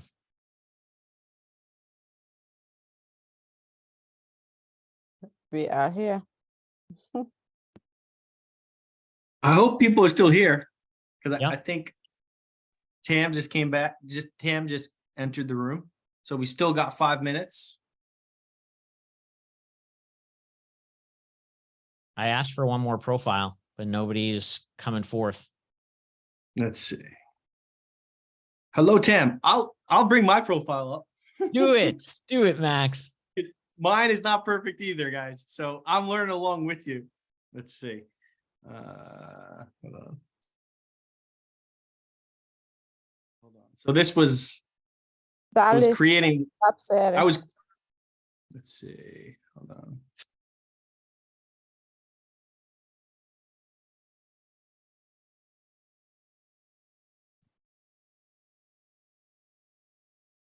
Hold on.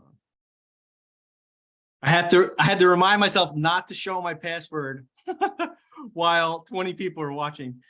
Okay.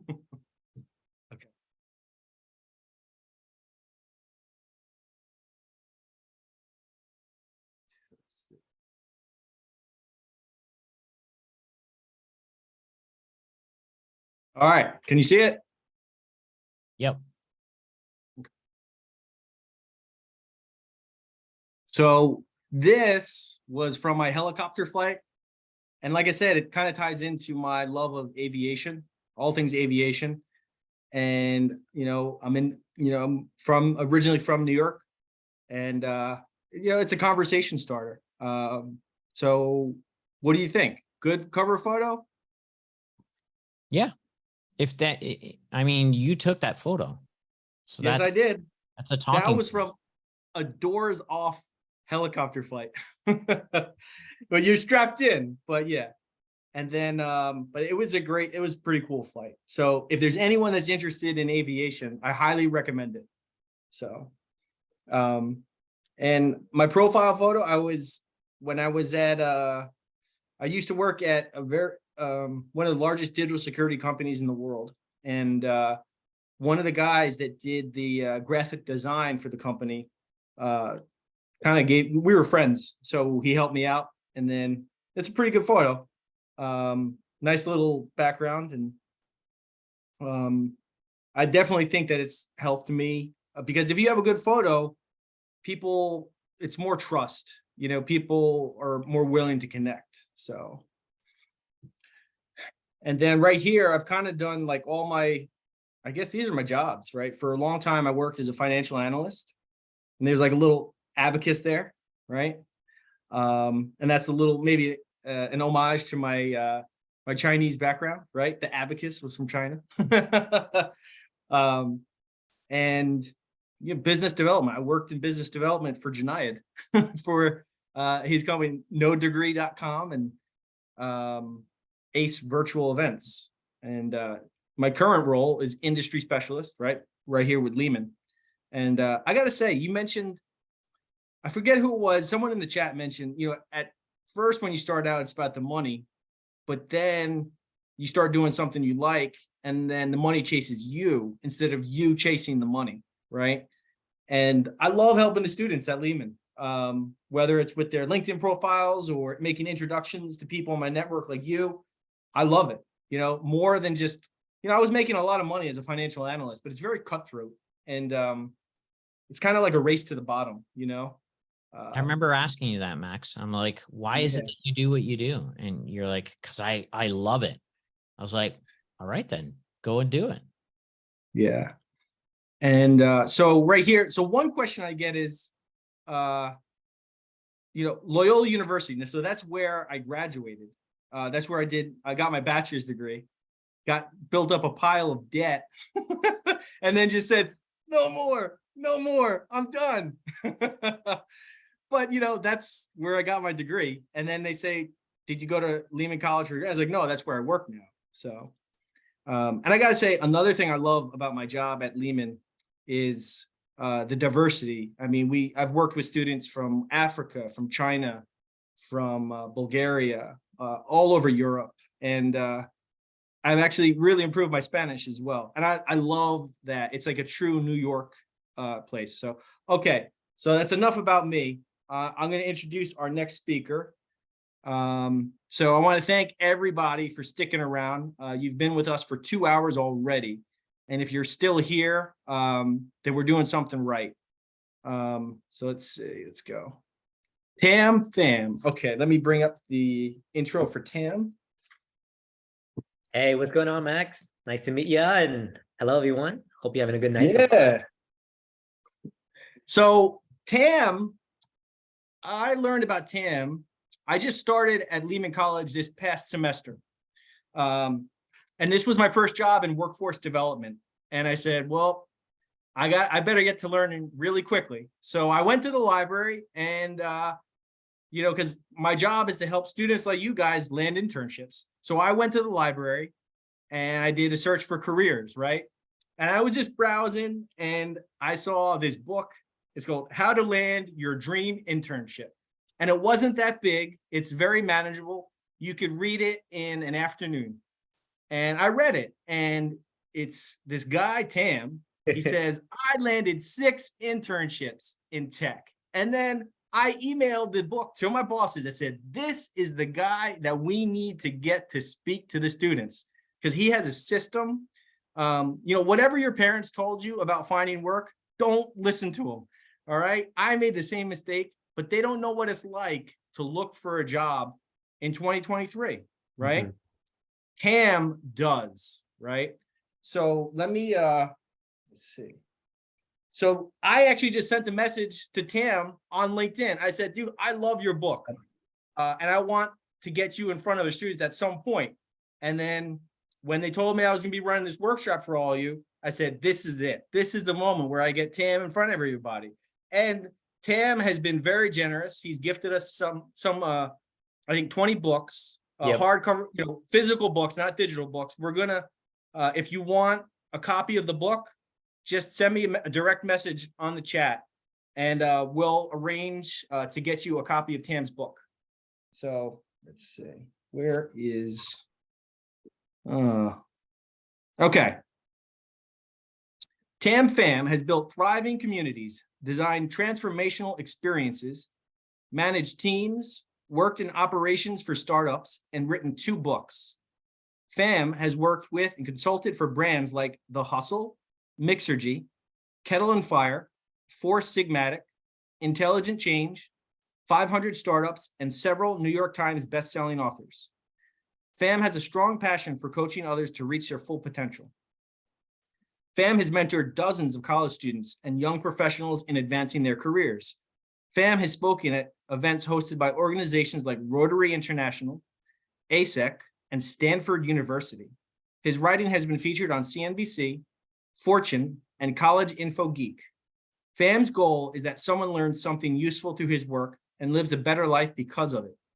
To stay connected to his latest writing around personal growth and self-improvement, join his email list, tampham.co. And he can be reached on LinkedIn, and we'll share his LinkedIn profile in the chat. So without any further ado, Tam Pham. Awesome. Well, thank you, Max, for the kind introduction. I love your energy. And for those of you here on a Monday night, still learning about and curious about advancing your careers, I am very impressed. So props to you. This is the 3rd hour. I promise to make this fun. I want to make this interactive. So half the time I'll be speaking, but the other half, I would love to have Q&As directly with every single one of you. And at any time, please leave questions or just comment. Just to let me know you're alive, being like, yeah, I like that information, or I like this, I like that, or ask questions throughout the chat. I'll stop, or throughout the talk, I'll stop and make sure I'll address everyone's questions. But today we're going to speak about how to land your dream internship. And I have slides prepared. And as I wait to share my screen, I just want to know, type it in the chat, please, if you're still there. Are you looking for an internship right now? Internship, yes, no. You could even comment, what is an internship? Please, Tam, help me out. Wong, Salif, Christopher, everyone's looking for an internship. The perfect talk. I love it. Love it, love it, love it. Okay, can everyone see my slide? Can you give me a thumbs up if you can, or a chat saying, okay, great, great, great, great. I'm super excited. Thanks for all the engagement. Please continue this energy as we go throughout the night. And this talk is called How to Experience Life Through Internships. And I'll give some context about how I got here. And then very soon, I'll teach you, obviously, how to land your dream internships. But this is me at 17. I'm not sure how old you guys are, but probably around 17 too if you're in high school. And I graduated a little bit early, earlier than my peers because I was the baby of my class.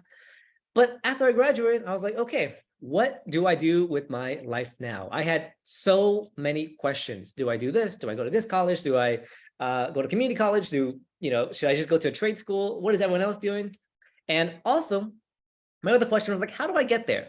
My folks, they immigrated from the Vietnam War. They were refugees, came to America with no English, no money, no friends, no family. So they kind of just started off with nothing, right? And then they did the whole American dream of like taking very stable jobs and grinding their butts off. in order to build a better life for their kids. And fortunately, I have had the great pleasure and the privilege to benefit from their sacrifices. But because of this, they didn't come from a background where they knew how to land, different jobs or to advance your career or give me guidance on what to do with my life. They were just trying to survive in America, and they finally did. And now it's time for me to figure it all out. So I was also a Max. I was also going to the library, reading so many books as I can, watching YouTube videos, reading blogs and podcasts, and trying whatever I can to figure out how to land or how to gain in my life, in my career. And because of this, like Max said, I was able to land 6 different internships before I turned 21. And that gave me so much life experience and joy, and it gave me a lot of clarity on what I want to do with my life. So let's back up really quick and just define what the heck is an internship, right? So here's a dictionary definition. The position of a student who works in an org to gain work experience or to satisfy blah, blah, blah, blah. It's pretty boring, right? Here's my definition. An internship is what you do to get real world experience and learn what you really want to do in life. AKA, it gives you clarity on what you want to do and hopefully makes you some money too. And just to very fast forward all my internships, here's me. I was like 19, I was making $13 an hour at this, it looks like a cushy desk job, but it was actually quite boring. It was a lot of data entry, but I did it. I got my own internship for the first time at a company called EPRI in Palo Alto. The job was boring, but they had free Pinkberry. It had a little machine with all these toppings you can put. So a lot of these companies do have perks if you're able to land, but not all of them do. And I'll share more about that in a sec. I went to a university called San Jose State University. It's in California. It's a local school. And as I was studying there, I got to meet some of the professors and the deans and become one of their social media managers for the College of Business, which is pretty exciting. First time doing marketing for a real company. Next, I had an internship at a summer camp called Camp BizSmart. It was a summer program to teach 10-year-old kids about entrepreneurship and the basics of business. Really fun. I'll get through the 4 through 6 really fast. Startups, it was an accelerator to help startups grow, and I was interning there. I did an internship with a radio show host named Margaret Jackson. I also did a internship with a startup company called The Hustle, and it was a media company at the time when I was a writer and community manager there. And it wasn't very glamorous. We hosted a big event for a lot of entrepreneurs and founders to come to, but I was just happy to be there. And this is the founder's couch. This is where I slept for 3 months. So sometimes you have free Pinkberry, and sometimes you have no housing in San Francisco where it's so expensive to live. And this is where I slept for 3 months. And you know what? I was okay with it. I was like 19 and I was like, you know what? I'll sleep anywhere, anytime. All I wanted to do was gain experience. This is why I fast forward through, these couple of years of my life. The reason why I did all the internships was because I wanted to learn about business in the real world. I wanted to get real world experience. I wanted to work with people who have been in the industry for a long time. And guess what? At 21, 22, I had so much experience that college grads didn't even have one internship yet. They didn't even ever work at a company. They've just been down in school. And I'm not saying that's like a good or bad thing, but can you imagine if you're a hiring manager at a company and you found someone who's worked at 6 different companies and did a good job with great references versus someone who has never done any real world experience, but they got, a 3.0 on their GPA for college. So yeah, you pick and choose. The dog is adorable. Yes, this is the founder's dog sleeping on my bed, so to speak. And I share all this because internships obviously are great for advancing your career, but I also want to give the bigger picture of like, hey, look, internships are actually a great way to help you gain clarity on what you want to do. Because a lot, when I was 17, I had no idea what I wanted to do. And a lot of times people were just like, go follow your passion, or like, just wait for things to hit you. And I'm like, you know what? I don't think you should wait for your passion. I think you should try a bunch of stuff and see if you're actually passionate about it. And funny enough, I wasn't passionate about marketing when I was born or when I was, 10 years old. I explored marketing. I got good at marketing, and I was like, wow, this is great. I've also tried coding. I know a lot of you are coders and stuff. It wasn't for me. So, I tried a bunch of stuff. I liked some of it, didn't like some of it. I stuck to what I liked. So that's about internships, my experience. Anyone have any questions about anything I just shared so far, or comments? Dogs are welcome. Dog comments are welcome as well about that. Also, I know I'm speaking really fast, but I know your time is valuable, so I want to make sure that I get to everyone's questions and get through the content rather quickly, because I know slides can be, too many slides can be a bit dry. That was great. Thank you. We're only in the first quarter. All right. So now, how do you actually find internships, right? And in my book, there's a 4-part framework on how to do it, and you'll get the book shortly if you give your details to Max. And I'll skip over the resume and the cover letter and all that stuff, because I want to give you a high-level view of what it's actually like to actually land internships in the real world, in the modern world today. So there's 3 main approaches. Oh, let me go back. There's 3 main approaches. There's the front door, the side door, and the creative approach. And I'll break down what each one means. The front door is the application process, where you go on a company's website, you see they all apply here, and you fill in all this information, and you upload your resume, and then you repeat that for 20 different other companies on their own specific website, and you kind of just wait. And that's how most people try to apply for internships or apply for jobs in general. They apply through the front door. And guess what? Most people don't ever get a response back. Why is that? One, it's obviously way too crowded of a channel. Yes. Cam, let me just push over real quick. I want to say you were spot on, right? Because whenever it's like sending a resume into the black hole, man, and it's never to be seen or heard from again. It's such a low percentage strategy. So that's all I want to say. Keep going. Thanks, Max. And feel free to chime in anytime. I love a hype man and any of this stuff. So the front door, yeah. I won't say any more about it. It seems like you've already internalized it. So front door, no bueno. Next approach out of the 2 out of 3 is the side door. And the side door is actually one of the most high percentage chances of getting a job. And this is knowing somebody on the inside, or knowing somebody who knows somebody on the inside. And this is very common.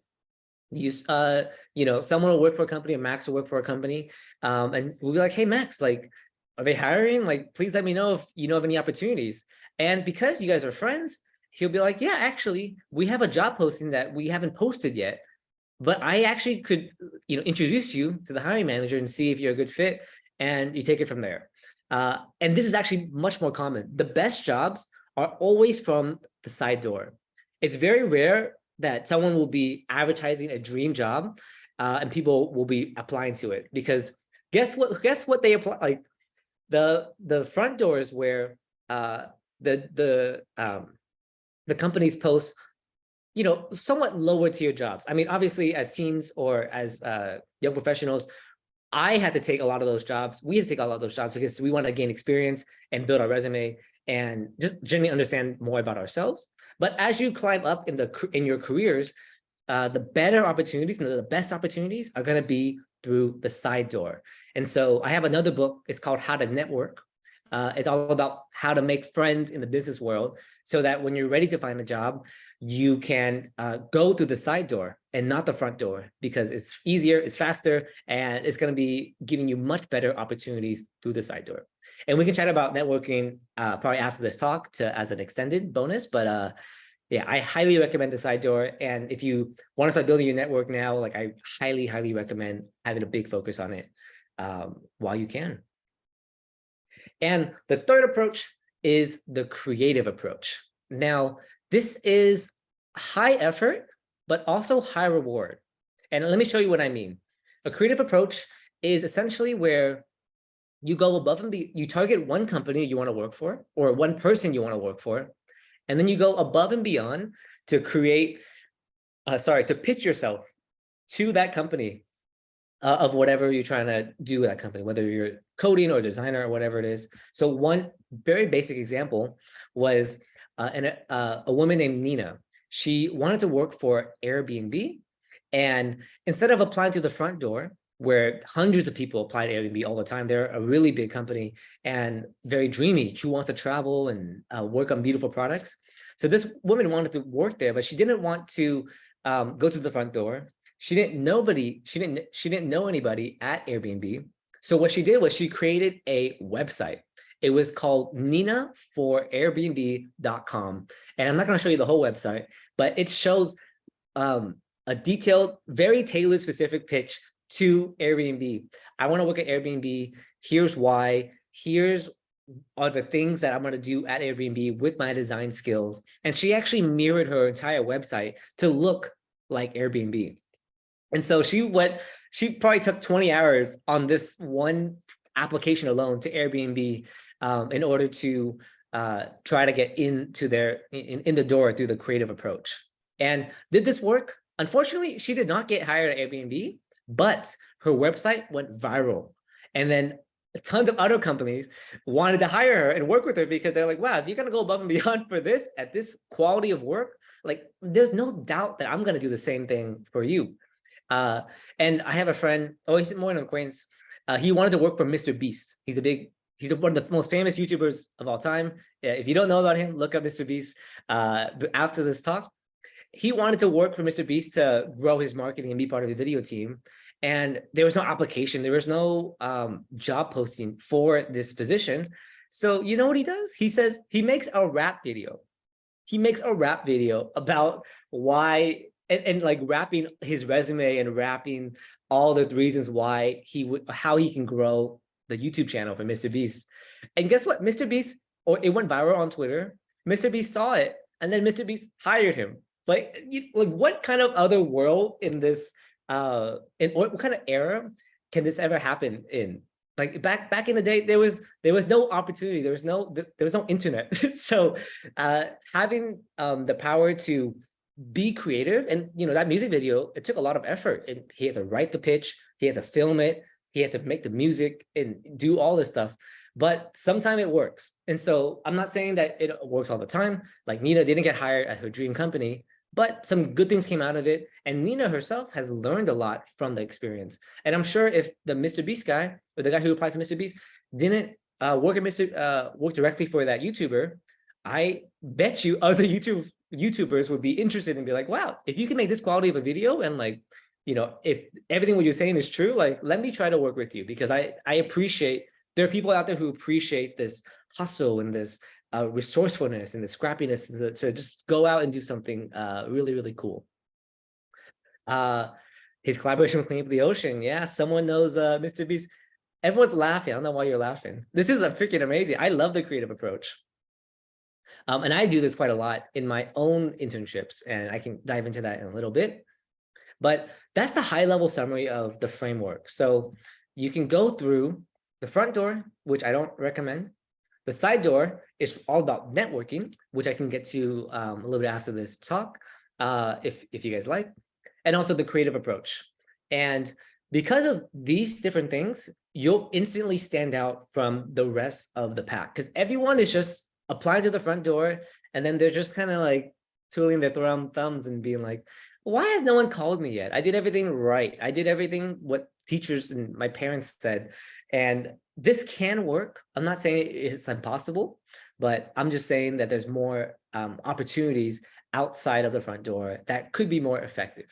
So all that to say, thanks for this really quick talk. I'm happy to go more in depth on any of these topics, including networking.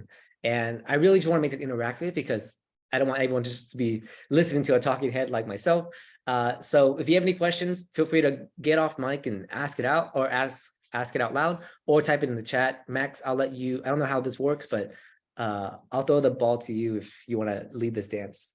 Yeah, okay, cool. Thank you so much. You continue to amaze me. The internship master, right? Let's see, hold on. John has a question. Oh, he's raising his hand. All right.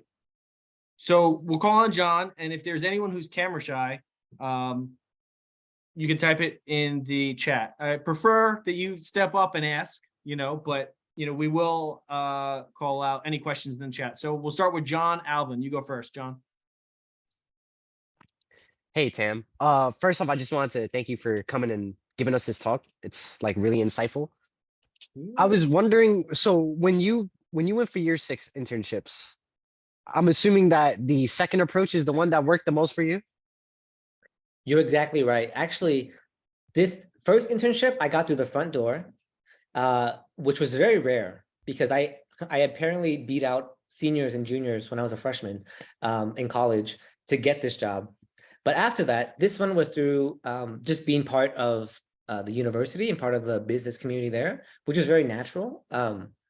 Camp Bismart was a funny story. I'm glad you asked this question. Camp Bismart was, I met the founder at a conference. I used to volunteer for business conferences because I couldn't afford a ticket. And if you volunteer or you ask to volunteer, they give you a free pass. So after you work 4 hours in the morning, you can just attend the thing for free. And so I attended this conference and I saw the founder of this company pitching their stuff because they had a booth and because they were sponsoring the event. And I said, hey, like, if you're looking for, you know, an extra worker who wants to learn about business and marketing, like, I would love to get in touch. And I emailed him afterwards and we had a good conversation and we met up for lunch, and the rest is history. I was working at Camp Bismart for a couple of summers, helping little kids learn about business and entrepreneurship. So that was just from approaching somebody. That's another way to network, which I can share more about in a sec. Startups was through my university. I was part of some clubs in the university, and one of the mentors or one of the advisors of the club had a startup accelerator called Startups, and I was able to intern for them. Margaret Jackson was through the side door. One of my mentors, he was also a career counselor at San Jose State University. He was really good friends with this business coach and video show host, and he made the introduction for us. So that was through the side door. And and if you notice the theme of it, I'm kind of utilizing all of my resources. You know, I volunteered for stuff. I got involved in my university's clubs, and basically leverage their network themselves because I didn't have a network yet. And my last one was my favorite one because it was also another volunteer opportunity. I volunteered for a conference called HustleCon, where they brought in 10 different entrepreneurs to speak about how they hustle to build their businesses.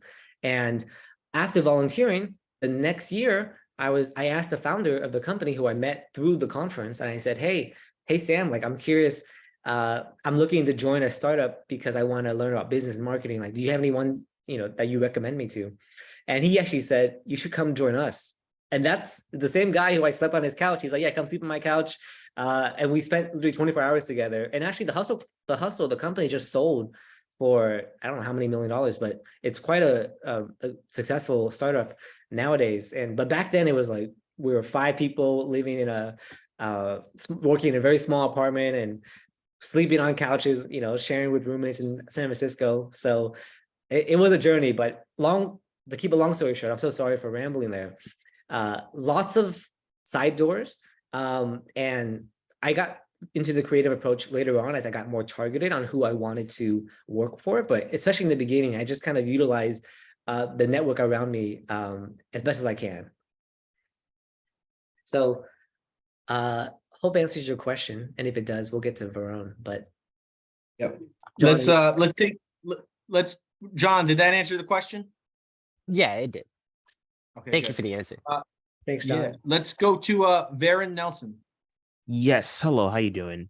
Thank you for, talking and, I just wanted to ask about pitching. You mentioned that, yes, it doesn't work all the time, but what is the most effective way to pitch yourself to a company? If you go through the front door, or are you going through the creative approach, I'm sorry. Oh, yeah. So one example, so basically the creative approach only works when you have skills to offer. So one example is like my friend, he is a YouTuber and he wanted to hire someone to create thumbnails for his YouTube channel. And that's a really big deal in the YouTube space, to have really clickable thumbnails in order to increase conversions to watch the video. And he sent out an application of people to apply for this. And everyone was just filling in their resume of like graphic design, like experience, blah, blah, blah. But no one was making a thumbnail for this person who obviously this is like the main thing he wants to see. And so he hired someone, and this person was like, used a creative approach.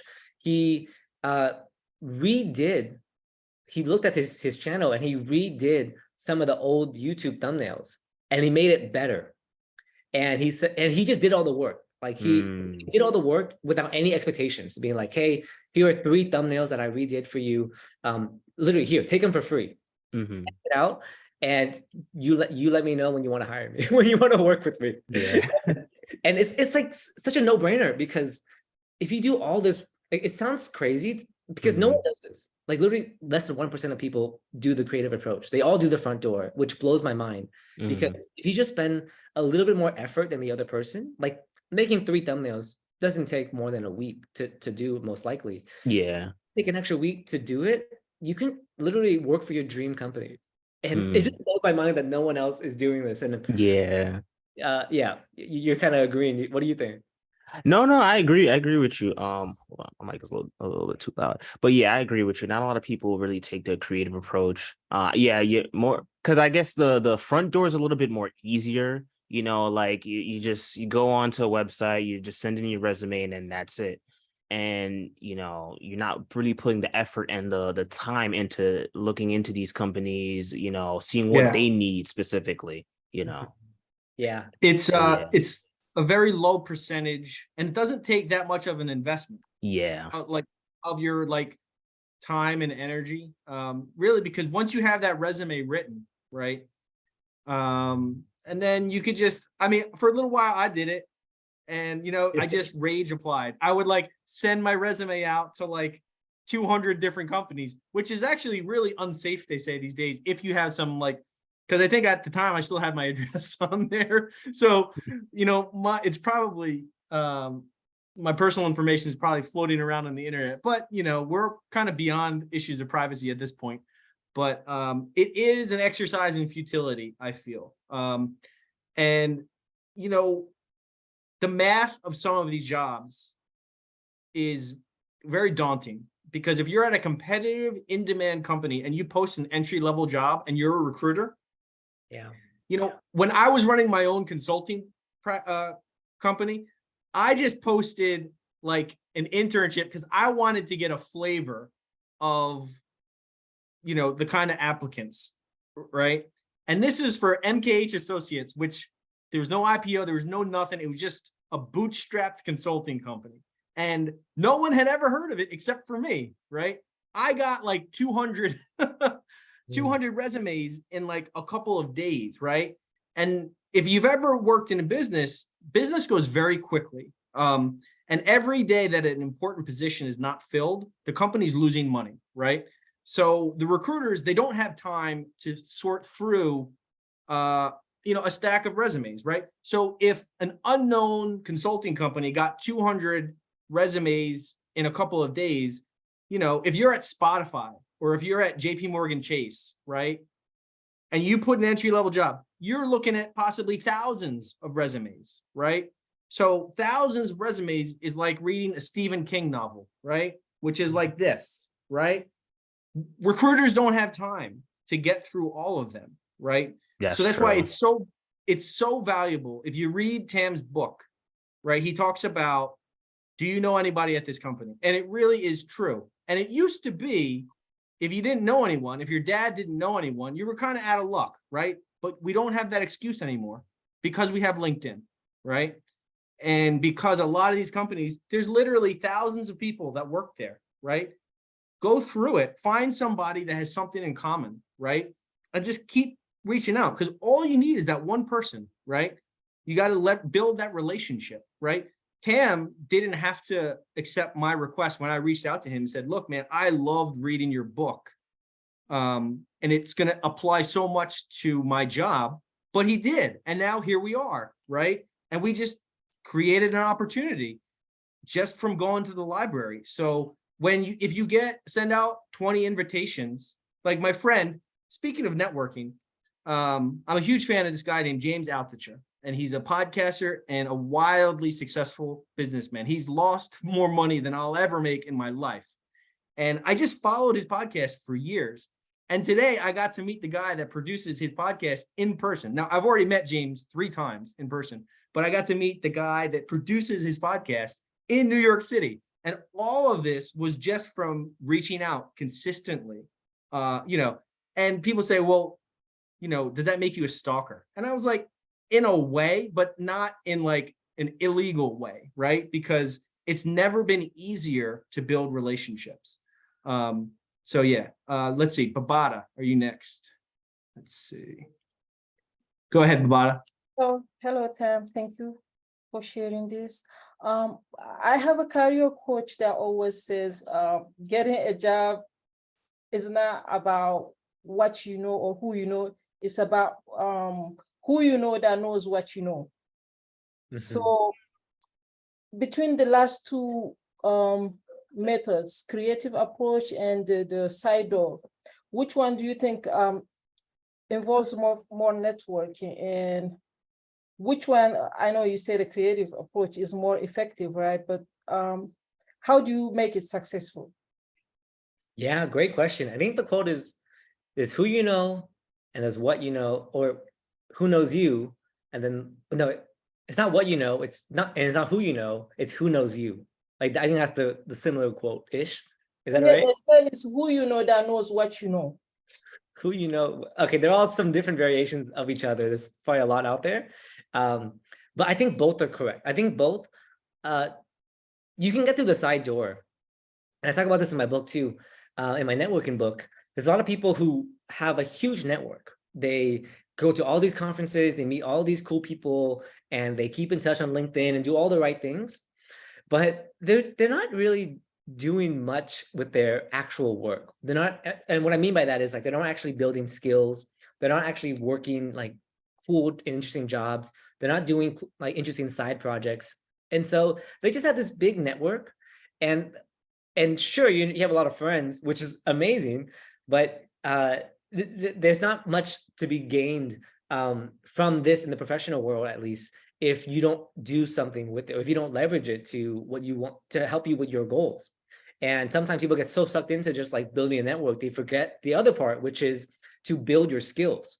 If you want to be a videographer or a coder or a designer, whatever you want to do, you want to continue to hone your craft so that people see your work and they're like, oh my gosh, you make amazing YouTube thumbnails, or oh my goodness, you make amazing you may make amazing apps, or you're a great writer because I read your Substack and your Twitter, or whatever it is. And combining the two, if you have amazing skills and you know a lot of people, and I didn't mention this as well, but you can also like be a good person, like what the last speaker was saying. He just being yourself, just being a good human being, you're going to be ahead of like so many people who are just literally just stuck at the front door wondering, why is no one picking me? Whereas this is much more aggressive, and not, I don't want to say aggressive, much more intentional in order to achieve your internships or your jobs or whatever it is. And I say internships a lot because that's what the book's about, but this is literally how everyone gets real jobs. Like they go through the side door, or they make a lot of effort in order to impress the hiring company, the hiring manager of whoever you're trying to attract. So I would say both are correct. Thank you. Of course. I think Q had a question too in the chat. He asked, or she, I'm not sure who Q pronouns are. Are you still working as a business marketing? Yes, I actually am still in marketing. Can you believe it or not? I am a writer for a venture capital firm. And for those of you who don't know what venture capital firms are, they are the ones who give startups money.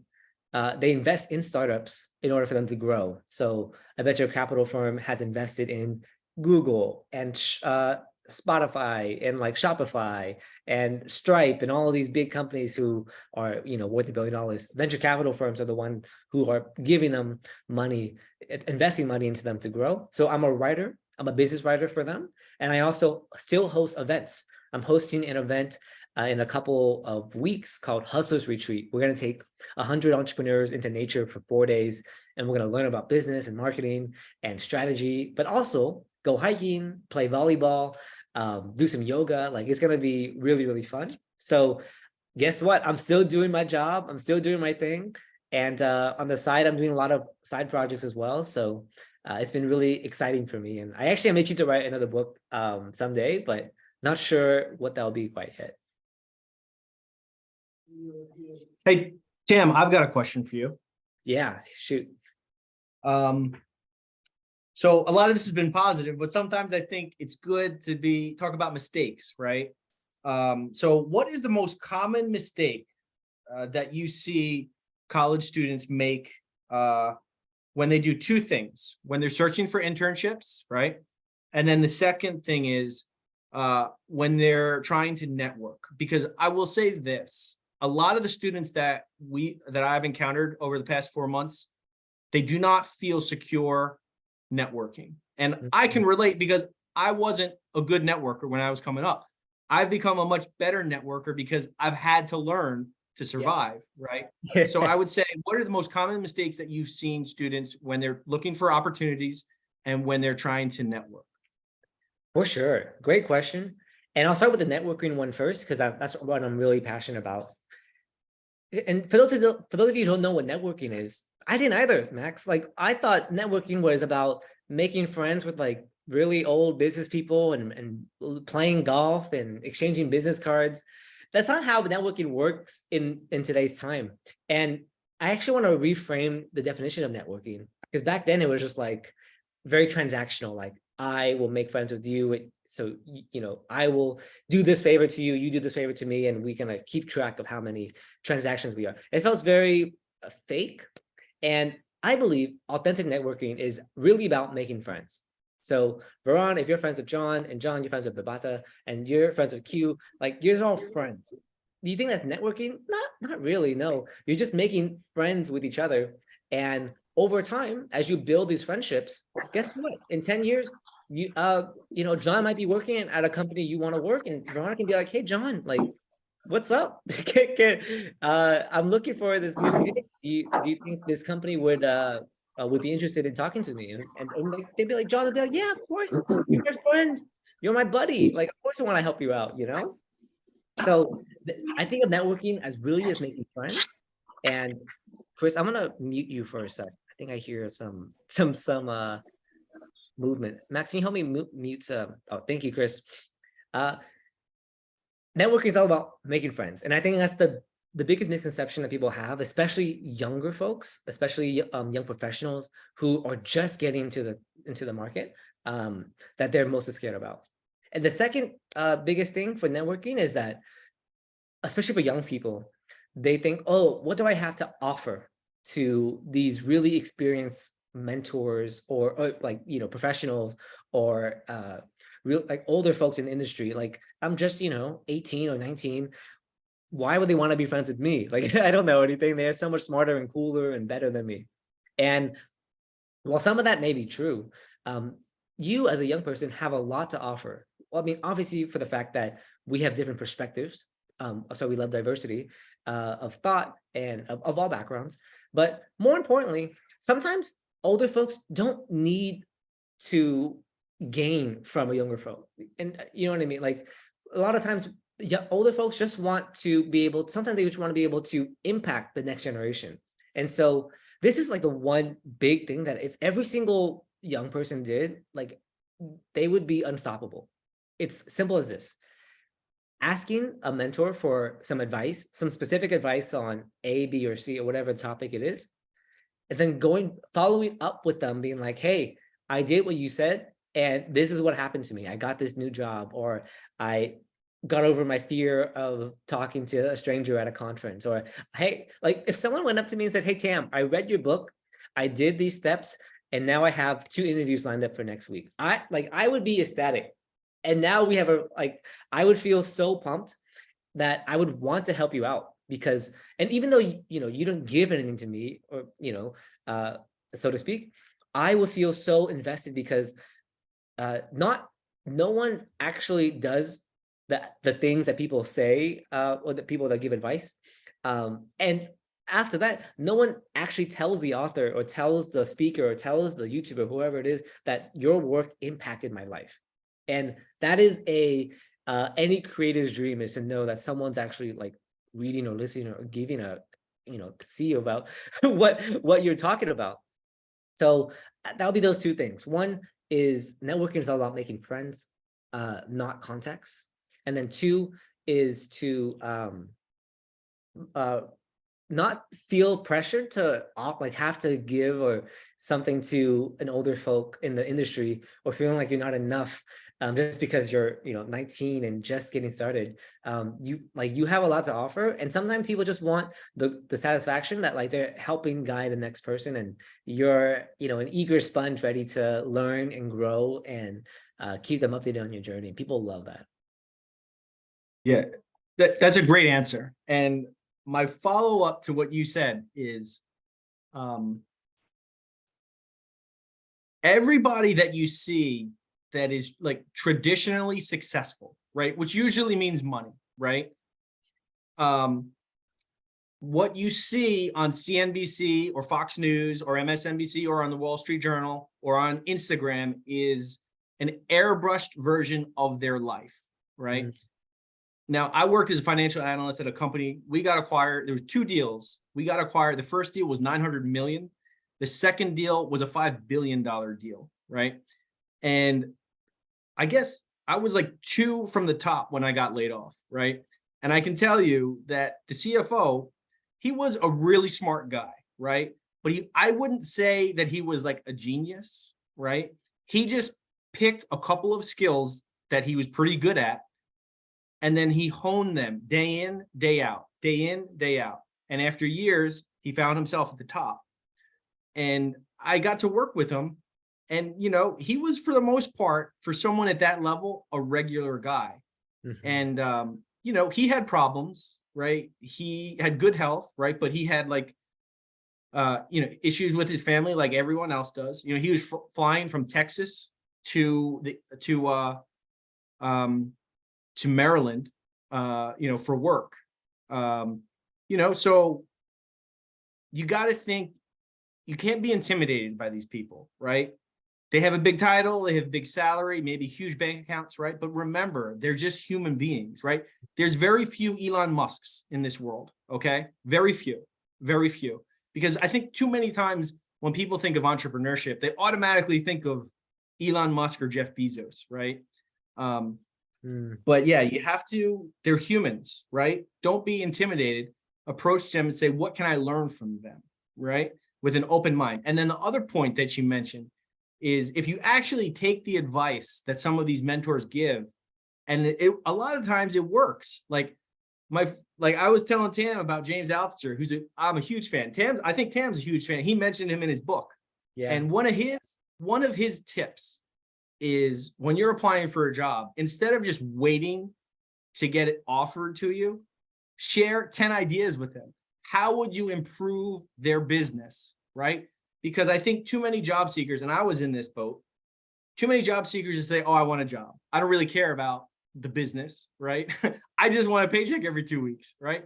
No, you got to think, what can I add to the business? And my job here at Lehman, I went through the first interview, and after the first interview, I sent my boss, Brian Murphy, the chair of the computer science department, 10 ideas that I would implement if I had the job. And I got the job. And one of them was like a Built in the Bronx podcast, right? Where we kind of shine a light on some of our students, right? And that was one idea that he really loved. So you never know. Just listen to these people and take their advice, because it works. I love that that 10 ideas thing you gave to the university, because that's like a version of the creative approach. They didn't take 20 hours to do that. It probably took you less than a day or 2 days maybe to write that email. And that already set you apart from all the job seekers. So I'm just saying, y'all, the bar is not very high in the job seeking world. So people can literally just do a little bit of these things and be ahead of like 80% of the field. And if you do more, 90% of the field. So that's my big advice for all the job seekers out there. I think you're on mute, Max. Another question for you.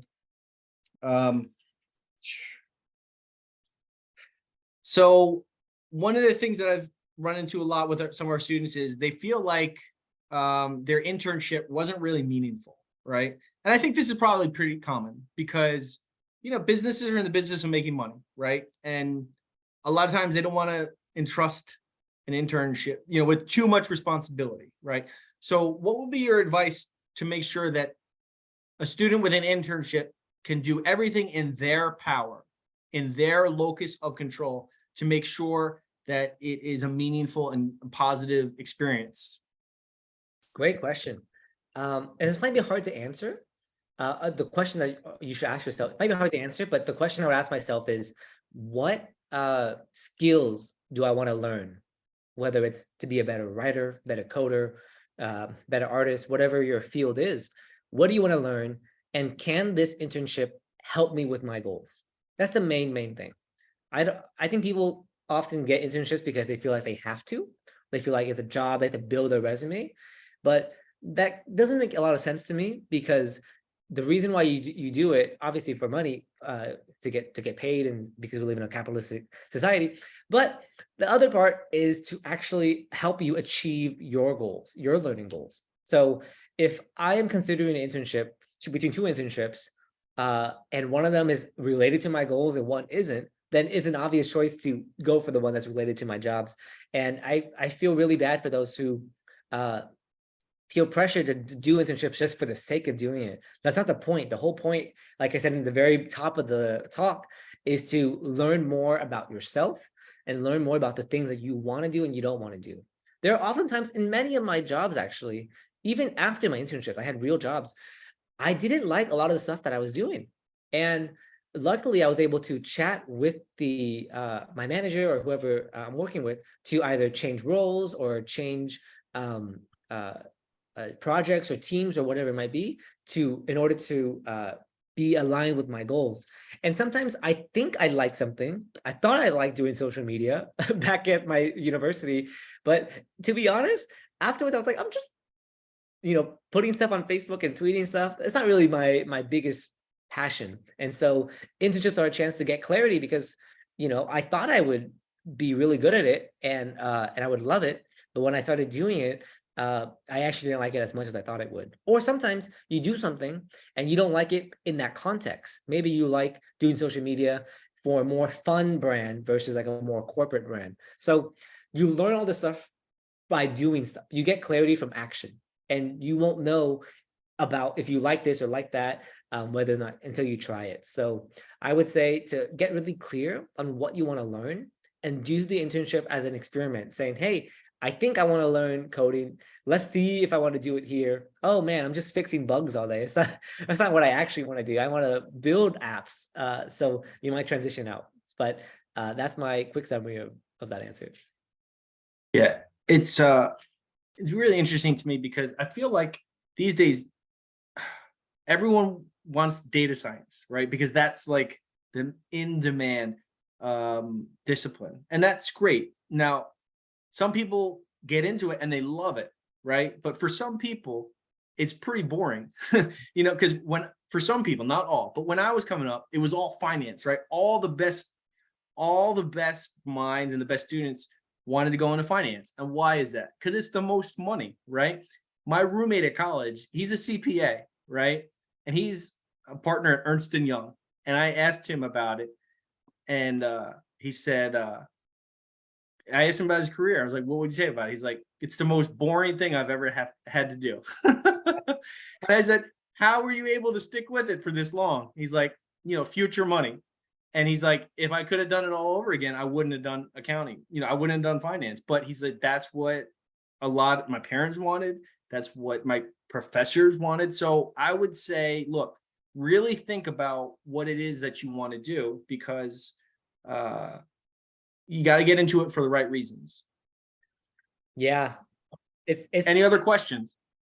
Yeah. Salif. All right, I just wanted to ask, because it seems like you've been to so many experiences and you had to obviously adapt pretty quickly to new environments. So what helped you adapt so quickly? Oh, great question, Salif. To be honest, I don't think I adapted very well. I remember as a writer for The Hustle, we had our first pitch meeting where, if you're not familiar with journalism, we all sit in a circle, all the writers, and we pitch ideas on what to write about for next week. And I pitched like 2 or 3 ideas, and everyone was like, "No, that's so stupid. You're so dumb." They didn't say that obviously, but they were nice about it. But my heart was like, "Oh man, like I don't have thick skin yet. Like this is my first real, like real startup experience." So I adjusted by really learning through experience. One, learning through experience. 2, asking mentors for help and guidance so I can prevent or avoid some of these common pitfalls. So you asking the question is already a great start. And 3, I've just read a lot of, like, outside of the startup world, I just read a lot of different personal development books about Stoicism, which is a philosophy from the Stoics, and just learning how to be more resilient. And I played a lot of sports growing up, so I looked up to like Kobe Bryant and a lot of the NBA stars out there. I'm not sure anyone watches basketball, but I looked up to a lot of athletes who had to make it from nothing, single moms, and just go from 0 to being a provider and really step it up. Like I was just like, man, I'm inspired by these kinds of folks and these stories.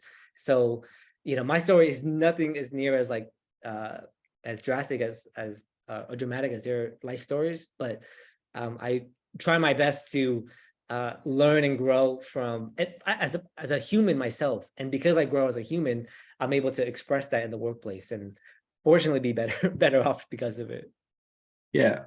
You don't have to be, a world famous athlete in order to like learn from some of these, because they all write books. They all get book deals, and it's free inspiration. If you read their book, you get to soak up their mindset. And then if that helps you in one aspect of your life, go for it.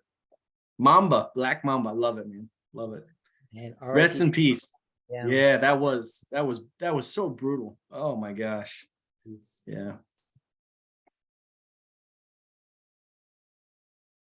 Okay, so we've got a lot of interest in Tam's book, and which is very good. So I don't have the copies yet. They're on their way.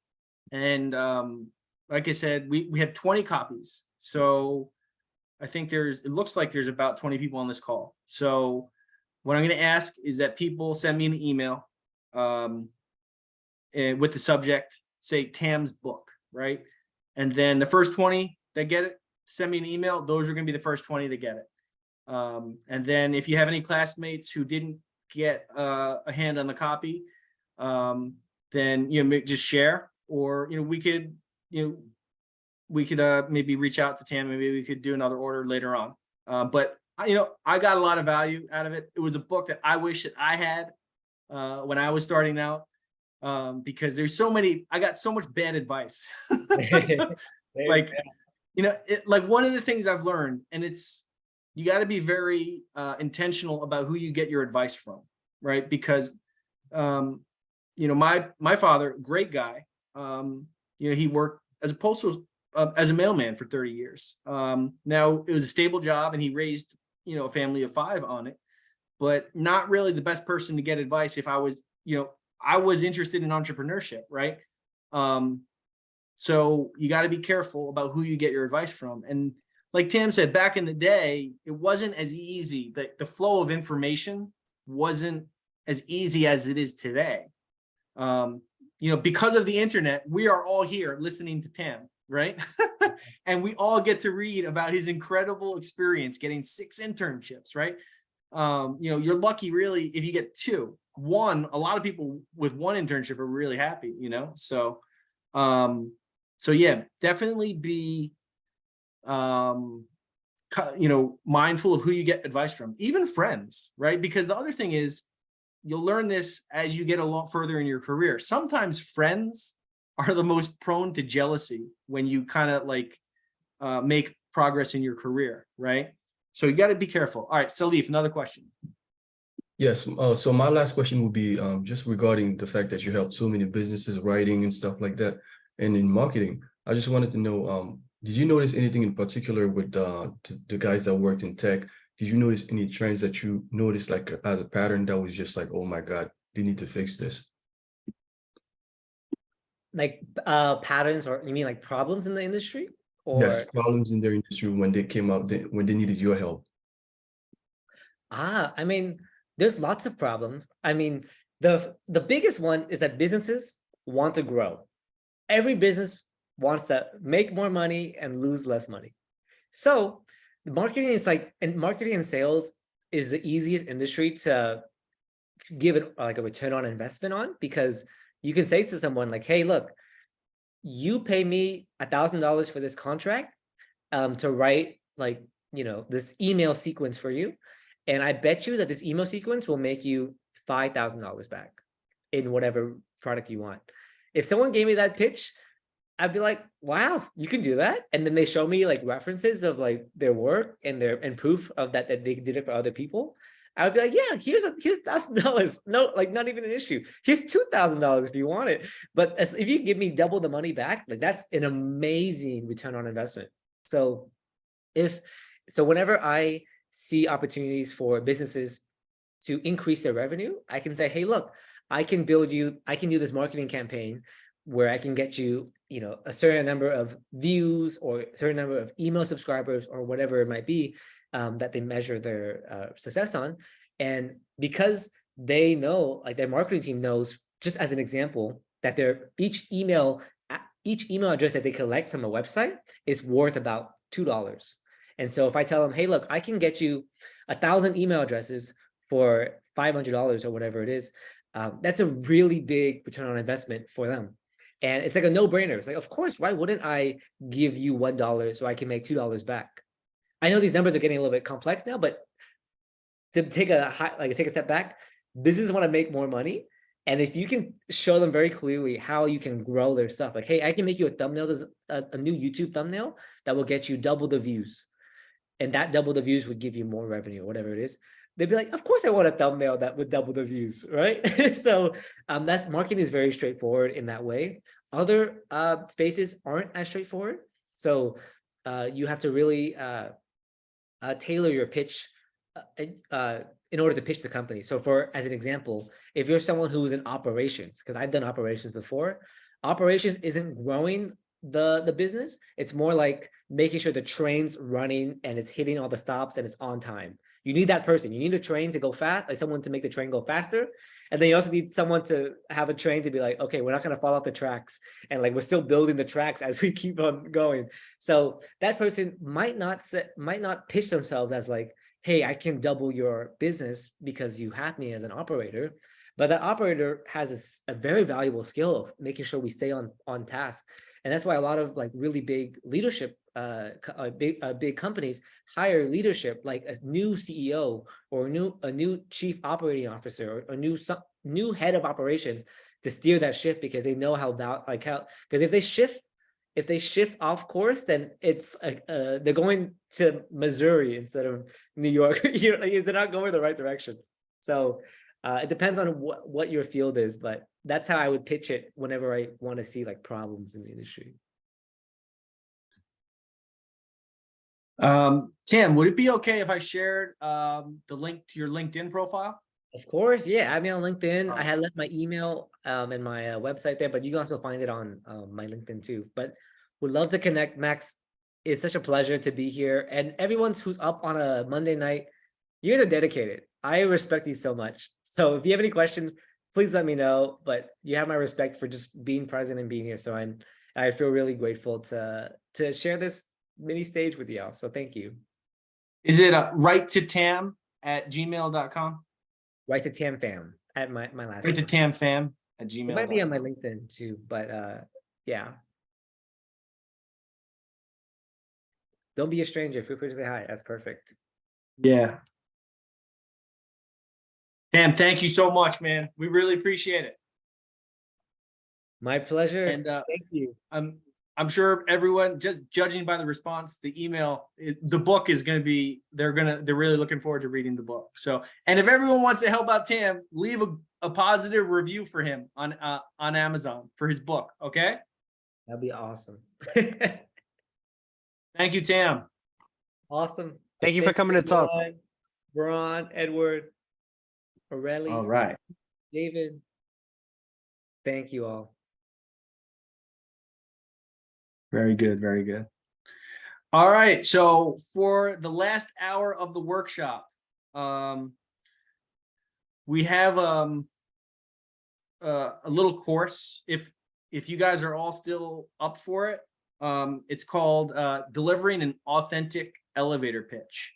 Now, the purpose of this course was to kind of help you guys do like a profile video for your LinkedIn. But as we learned from the talk with Anthony, the LinkedIn has disabled that feature, but it is still a really good skill to have for when you're meeting people in person. And the idea of the elevator pitch is you want to introduce yourself.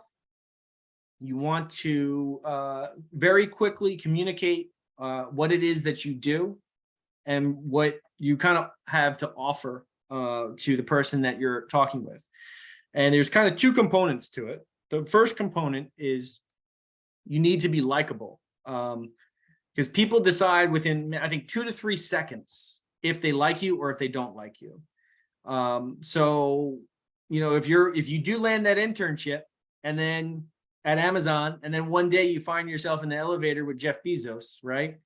You want to come across as likable because you might not ever get that opportunity again. You know, and it might not be at as big a company as Amazon, but you know, even if it's at a company that does 50 million in revenue, that's still $50 million.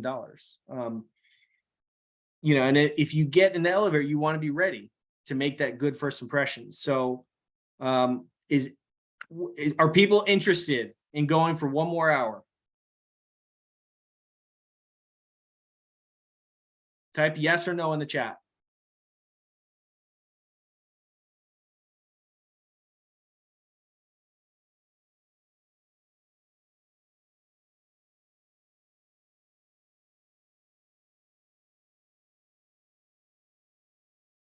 Okay, now I'm gonna ask you all to do me a favor. I need you guys, if you can, to turn on your cameras because we're gonna have people doing their elevator pitch, right?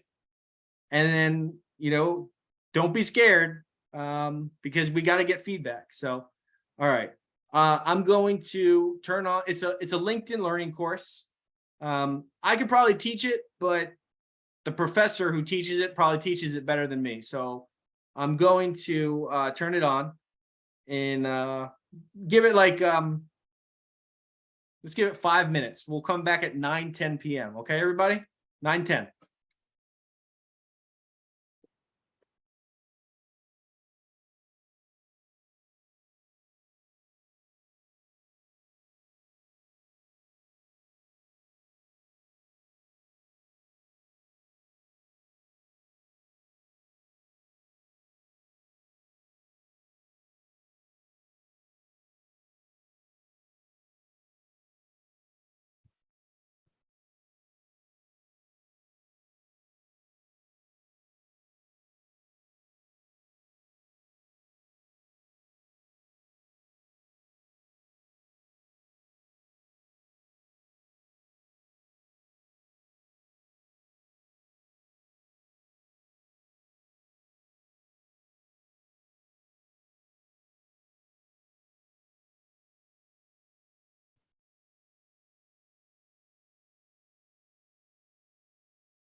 All right. Everybody still with me? Raise your hand or say yes in the chat.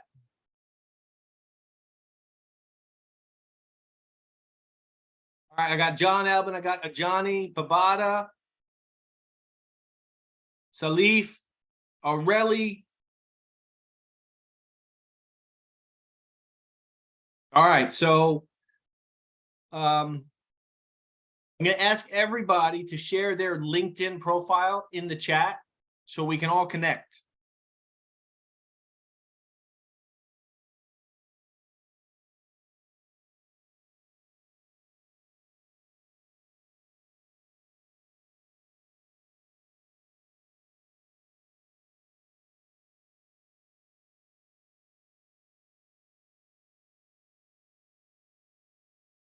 All right, all right, all right.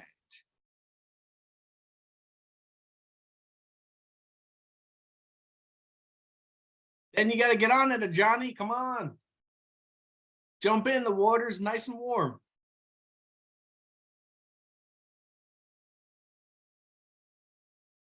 All right, Babada, you got a question? No, that was from the previous. Okay. Okay, I got it. All right, so I'm going to bring up the course right now. Let's see.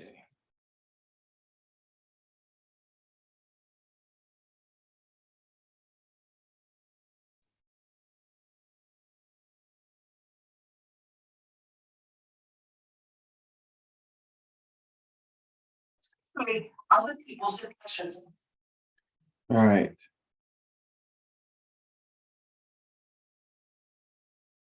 Okay.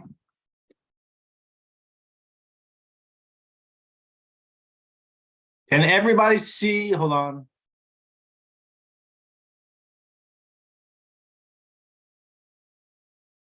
Can everybody see my screen?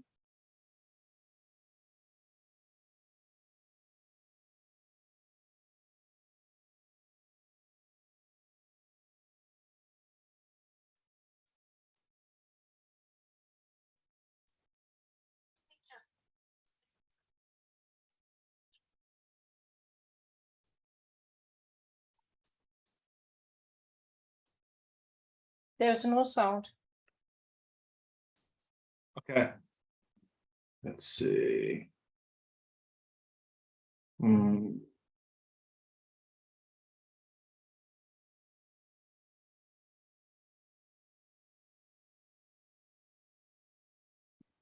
They'll decide if they like and trust a person in an How about now? It's working. just everyone gets tense when they're asked, tell me a little bit about yourself type of question. You may worry you sound mechanical, forgetting important information, or you're bragging too much about yourself.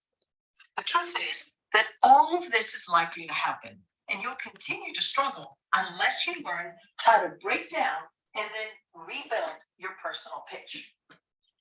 In this course, you'll go over the 2 dimensions you can change right now to make that perfect elevator pitch. It has to do with social cognition, the dimensions that influence how people who meet us access the information they get from us. And competence, essentially other people's impressions of us. Why like you decision? In its most primal form, it reduces it down to the question, are you a friend or are you an enemy? But beyond that, there are additional questions. Can I trust you? Do I feel safe around you? Decision. The brief elevator interaction is decide whether you will follow through on what you promise, and if you're the type of person who can get things done. Now that you're thinking, how is this possible? I mean, how is it fair? If someone who meets me at a conference and asks me to tell them about myself and then makes up their mind within seconds, do I even stand a chance?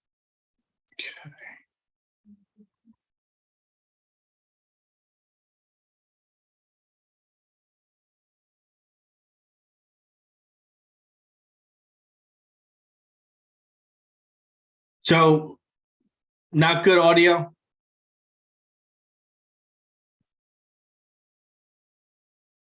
It's not good. Yeah, my guess is the people at LinkedIn Learning probably set it up that way because I own this subscription, but I was wondering if it might not work because we're presenting it to, let's see, okay, like 17 people. Okay, so I'm going to try to teach it myself because I've taken the course, and the whole point of the course is this. The phrase, you never get a second chance to make a good first impression, is oftentimes true. So when you go to a conference, right, you want to assume that everyone that you meet is someone that has the power to give you a job, right? Or someone who has the power to introduce you to somebody who can improve your business or send you really good clients, right? You want to, I guess, assume that the janitor is the CEO, because you never know, right? And if you're rude to somebody, you never know. That person might not be the boss, but they might have a good relationship with the boss, and they might say, oh, Salif was really rude to me. Don't hire that guy, right? So it's very important that when we go to a conference, or Salif, I was just using you as an example. I didn't mean it actually, but when we go to a conference, anytime that we're meeting someone new, we want to be on our best behavior, right? And it's the same thing for a job interview. A lot of times when you go on a job interview, you're going to be meeting these people for the first time. And if you're going to be asking them for a job, you better make a good first impression, right? So what the course says, the woman who you just saw, she's a professor of business communication. And she said the research says there's two parts to making a good first impression. And the first part is this person likable? Do I trust this person? Okay. And so, I think that's pretty common in America. We want to present ourselves in the best light possible, right? We want to be liked. We want to build trust, right? If for whatever reason, maybe we're in a bad mood, we give off a vibe that makes people not trust us or not like us. We have to figure out why that is, and we have to correct that. Because what the science shows is that if people don't like us, and like she said, sometimes it could only take 1 or 2 seconds for people to form an impression about someone. That oftentimes, if they don't like us, it doesn't matter how good we are at our job or what it is that we want to do. They won't give us that opportunity. Okay. So it's very important that we come across as authentic, warm, and likable, right? How do we do this, right? Easier said than done, right? So a couple tips. You want to be relaxed, right? You want to just be like, meditation these days is very popular, right? Breathe in through your nose, right? When you meet somebody, you want to be in a calm state of mind, right? If Salif is a boss that I'm about to ask for a job, right? And I look like this, oh my God, I'm so stressed out for this interview. I've spent my whole life preparing for it. I'm like sweating bullets here. Would you give me the job, Salif? Like, I'm just all stressed out. We'll just take some time. I'll just need to have you relax a little bit more. Yeah. But you don't want to come across that way, right? And you don't want to come across as a jerk, right? Like when in business, there's a lot of people who have really big egos, right? And most people don't like that. Most people relate to someone who's humble, who realizes that, life could be really good one moment and then tomorrow it could be bad, so you really have to appreciate and be grateful for all the blessings that you do have. So, they say you probably all heard the advice before, but it's true, make eye contact, like good eye contact, not like stalker eye contact, but like, direct, friendly eye contact, non-confrontational. A nice firm handshake, not too strong. Those are a couple things that will make a good first impression. When you speak to somebody for the first time, you want to introduce your name, right? And you want to speak slowly, right? You don't want to speak really quickly because, it's like nervous energy is kind of contagious, right? If I'm nervous, you're going to make the other person nervous, right? And I think another thing is really don't be intimidated by anybody, right? If you get to meet the CEO of Google, Sundar Pichai, right? He's just another guy. Sure, he's wildly successful. He's a billionaire, right? But at the end of the day, he's still just another human, right? And there's no reason to be scared of someone like that just because of their title, unless they have a weapon and they're threatening your life. So don't be scared of these people. Confidence shows, right? And then if you're able to convince someone that you're trustworthy and that you're likable, right? They will give you the chance to prove your competence, right? And once you've earned their trust and say, okay, Babata, she seems really kind. I like her energy. She's authentic. I'm going to ask her a couple questions. I want to learn more about her.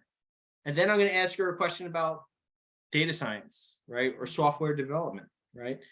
And then that's your opportunity to, communicate whatever it is that you want to do. Now, the tech universe is a big universe, right? Some people want to become developers. Some people want to become programmers. Some people just want to do back-end development. Other people, they just like tech support, right? But whatever it is that you want to do, be ready to communicate examples of your competence, right? And you could say, for data science, Babata could say, I was a data science intern at Microsoft, right? And it's not bragging, right? It's just saying this is an opportunity that I earned, right? And a job interview or a resume is the 2 times in American culture where it's socially acceptable to brag, right? You got to do it. You got to promote yourself, right? You have to be comfortable with speaking about your accomplishments, right? And you want to do it not in an arrogant way, but a humble way, right? So that's basically the point of the course. So I'm going to give you guys an example of my elevator pitch, and I want you all to critique me. Tell me what you think I did right. Tell me what you think I could have done better. And then we're going to have some other people take turns. All right. Sound good? You guys still with me? Johnny? Varen? Okay. All right. So here we go. Hi, my name is Maximilian Hill. I serve as an industry specialist at Lehman College in the Bronx. Lehman College is a senior college of the City University of New York, which is the nation's largest urban public university system. In my role as industry specialist, I help our students land internships and entry-level job opportunities in tech. I build relationships with recruiters and hiring managers with the purpose of connecting them with our students. If you're a hiring manager, or if you are a recruiter and you're hiring, let's connect. I'd love to introduce you to some of our students. All right, feedback, criticism. What did I do right? What did I do wrong? I would say if that was in person, I think it was just too robotic. Okay. So more authentic. Yeah. Because I've given that pitch too many times now. So it's almost like very kind of, it's almost, I know it too easy. Any other feedback?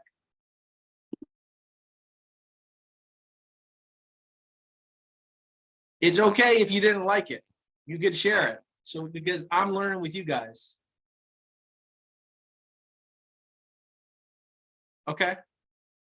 They usually say in like the 10 to 30 seconds. So I probably went over a little bit. You're probably right, Johnny. All right, so I'm going to do another try, okay? So I would say, hi, my name is Maximilian Hill, and I serve as an industry specialist at Lehman College. In this role, I connect tech companies that are hiring with our students. If you want to meet some of our talent, I'd be happy to connect. Was that better? Yeah, I think that sounded more friendly. More friendly? It was better. And I'm sorry. Is it about the job you wanna be hired for? But this sounds like it's about you students to be hired. Not you yeah, personally. so this was my elevator pitch because this is my job. So it's going to be a little different for you, but the formula stays the same, right? It's introduce yourself. This is what I'm doing. This is where I want to go, right? Like for me, it's, hi, my name is Maximilian Hill. I serve as an industry specialist at Lehman. I want to have conversations with people who can hire our students, right? So for a student, it would be, hi, my name is Babata. I have experience as a data scientist, and I am looking for entry-level data science roles, right? John, have a good night. Good, thanks for joining us. So, yeah, that's basically, so I guess it could be like, hi, my name is Maximilian Hill, and I'm a recent, or hi, my name is Maximilian Hill. I'm a senior at Lehman College, and I study computer science. I am really interested in any data science opportunities. You know, if you're hiring, you know, data science opportunities, let's connect, right? It doesn't have to be a fancy, you know, complicated thing. You know, the simpler, the better. Vernon? Yeah, I like the pitch. It just need to slow it down a little bit, but yeah, I like the pitch. Okay. All right. Any volunteers? Salif, you want to give you want to take a stab at your elevator pitch? All right, let's do it. So I would just say, hi, my name is Salif Tenkwano. Nice to meet you. I am a senior in computer science at Lehman College, and I am a software enthusiast, and I'm about to graduate, and I would love to meet you for potential talk on potential opportunities. Kind of butcher a little bit. I think it was pretty good. I think if you work on it a little bit more, you'll be more confident when it comes across. Right? You want to kind of you want to know exactly what it is that you say, right? Like, and then the more you practice it, you'll just memorize it, right? And then it'll feel effortless, right? And also, I would think, you know, it's 9:30. We've been at this for a couple hours, so we're probably tired. Our energy's a little bit low. So I'd say like maybe make sure when you go to a conference, or an interview, make sure you've got high energy, right? Because it's like it's contagious, right? If you've got positive, strong energy, it's very contagious. It lifts up the room, especially when you get old like me. We don't have as much energy as you young people, right? So a lot of times when you guys bring big energy into the room, people love that. Bosses who've been doing it for years, they love that, right? So make sure you got big energy. Anyone else want to step up? I'll try. Hello, my name is Veron Nelson. I am a computer science major. I have my associate's degree in computer science, and I am looking into the industry of computer graphics. And I would like to, darn, I forgot to say the last part, but I think that was a really good start. yeah. The energy was good. Mhm. If you're pursuing a bachelor's degree, don't mention your associates. Okay. Gotcha. If you're pursuing an associate's, mention that you're pursuing an associate's or that you've earned an associate's, right? But if you're going to continue on, you want to lead with whatever the highest level of education, right? Because saying that you have an associate's and a bachelor's, they don't need that information. Right? Okay, gotcha. So that was good. That was a good start.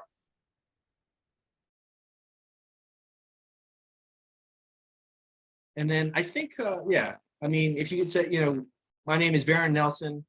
I'm studying computer science at Lehman College, and really interested in what kind of, not graphic design, web. You said something else. Computer graphics. Yeah. Hi, my name is Veron Nelson. I'm a senior at Lehman College, majoring in computer science, and I'm really interested in computer graphics. If you know of any opportunities in the industry, or anyone who you can introduce me to, I'd really appreciate it. Right? Yeah. Okay. Like, comes across as warm, authentic, and you're kind of like you're inviting that person into your into your orbit. Okay. Right. You're attracting them to you instead of pushing them away, right? Does that make sense? Yeah, I get it. Thank you. Anybody else? Or Johnny? Okay.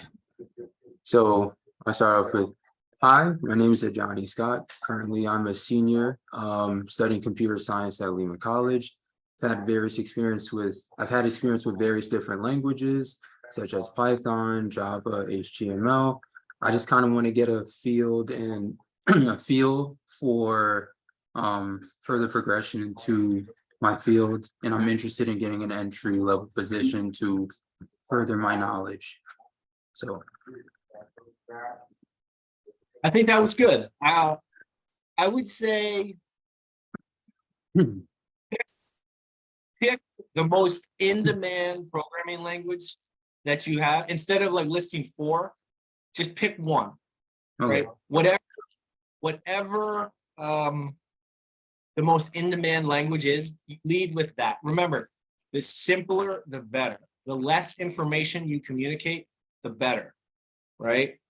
You don't want to come across as a genius, right? We're not trying to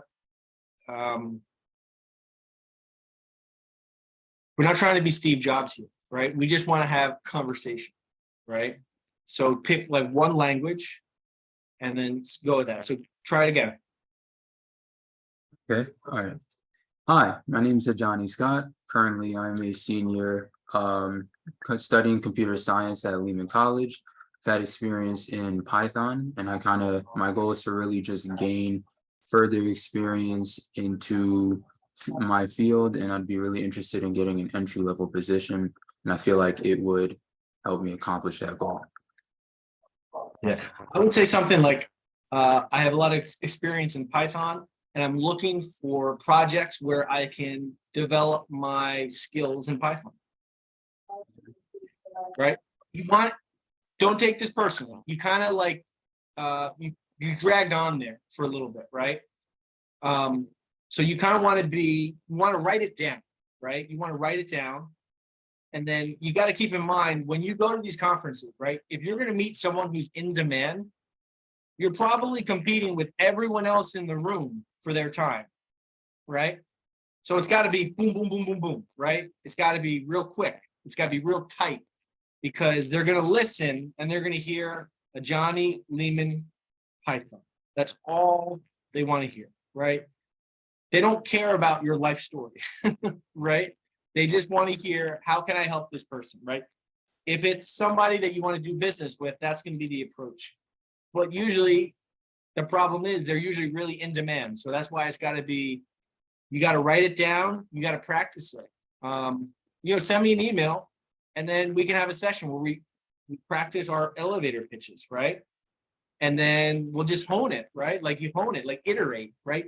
The first draft is going to be really bad, but then we'll improve on it. And we'll get to a point where you're just walking down the street and then you're just giving your elevator pitch to people like a reflex. You don't even have to think about it. All right, Babata, you're up. Yes, I'm gonna read a new one that I wrote yesterday. That I'm not yet. I didn't memorize. So hi, my name is Bibata, and I recently graduated with a degree in computer science from Lehman College. I'm passionate about software engineering and have a strong foundation in programming languages like Java and JavaScript. I'm eager to apply my knowledge and skills in a professional setting. I have a track record of successfully completing projects both individually and in a team. I am now actively seeking a software engineering role where I can contribute to building innovative solutions and continue learning and growing in the industry. Okay, I think that would be a really good summary for a LinkedIn profile. It's too long, right? Yes, way too long, way too long. Because you have to go back to what I just said. If you're at a conference at Google, right, and then you get an opportunity to speak with a director, someone high level, right? There's probably going to be, like, I just went to a conference at the West Side offices of Google, and I got to meet a couple really interesting people, right? There were probably 500 people in that room, right? All who wanted to get time with these people, right? So just imagine what that feels like, right? You don't have time to listen to a long thing. So it's got to be short, 15 seconds, 30 seconds max. I would say probably 15 seconds. Well, let's Google it. Let's see how long. 30 to 60 seconds. I believe. 20 to 30 seconds. Yeah. So let's write out our elevator pitches. right? And then you practice it. You could practice it by yourself with a Zoom chat on your laptop, right? You could record yourself, and then you can share. You could email it to me, and I'll give you feedback, right? If I don't know what all you guys' finances are like, but if you can get a LinkedIn Learning subscription, there are tons of really affordable courses on this very topic. I think for a year subscription is like $350. And if you want to do like the monthly subscription, you could pay for a month, pick a couple courses, and then, just end the subscription. But I think elevator pitch, it's really good because you could be like the best programmer, the best coder, but if you don't know how to sell yourself, if you don't know how to really create a good impression, you're gonna be held back, Anybody else? Aureli Martinez, we haven't heard much from you tonight. Would you like to give the elevator pitch a shot? I'm not sure if I'm ready. Just go for it. Come on. Oh, okay. Hi, my name is Aureli, and I'm currently a student at Lehman College. I really want to get into front end development. I don't know what else to say. All right. No, I think that's a good start. Okay. So one of the things I think I learned from the course was at the end, you want to finish up with a call to action, right? So you don't want to finish up with like, hi, my name is Maximilian Hill. I am a Lehman graduate and I'm really passionate about Python. I'm interested in those opportunities. And then you just leave it there, right? That's just like a statement, right? Like, I'm interested in $1 million, right? But that's not a call to action, right? Mm-hmm. A call to action is, hi, my name is Maximilian Hill. I serve as an industry specialist at Lehman College, which is, at Lehman College. I help our students land opportunities and internships in tech. If you're a hiring manager and you want to meet some homegrown talent, let's connect, right? So I'm inviting that person to start a conversation with me with a very specific purpose. And that purpose is to discuss hiring our students, right? So for you guys, it could be, I'm really specifically interested in projects where I can learn Python and develop my skills in Python. If you have any opportunities, any projects where I can contribute, let's connect. You want to try it again, Aureli? Okay. So, hi, my name is Aureli, and I'm a student at Lehman College. I am interested in front-end development. I would like to connect with you if you have if you have opportunities at. I'm sorry, I'm just so tired. That's okay. So this is a good start. What I would suggest is write it out, right? Okay.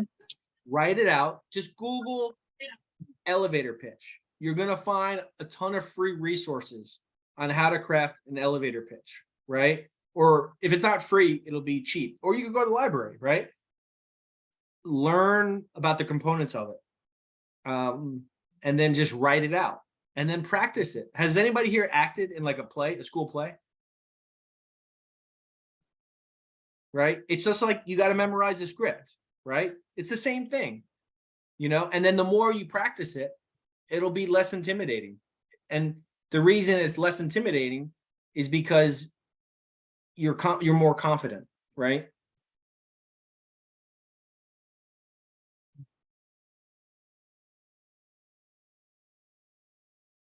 Anybody else?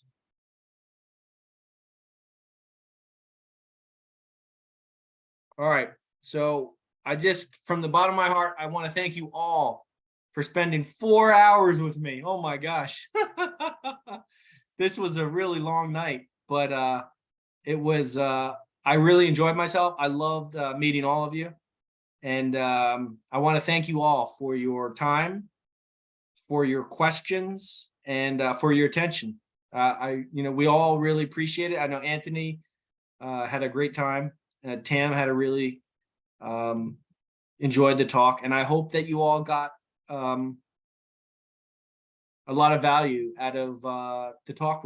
What did you guys think of the speakers? No, I thought they were very interesting and informative, and I guess they kind of, like a lot of people, this is kind of me reiterating what some people said in the chat, but it was very insightful, and I guess it just gave me more to think about, I guess, in terms of LinkedIn and networking and just how important it is. And so it kind of, in a way, had me focus, or has me want to focus on the things that maybe I didn't think was so important before this session. So yeah. Yeah, because I can tell you both of those guys are world-class networkers. And I think a lot of people misunderstand networking. They think it's like slimy. It doesn't have to be, right?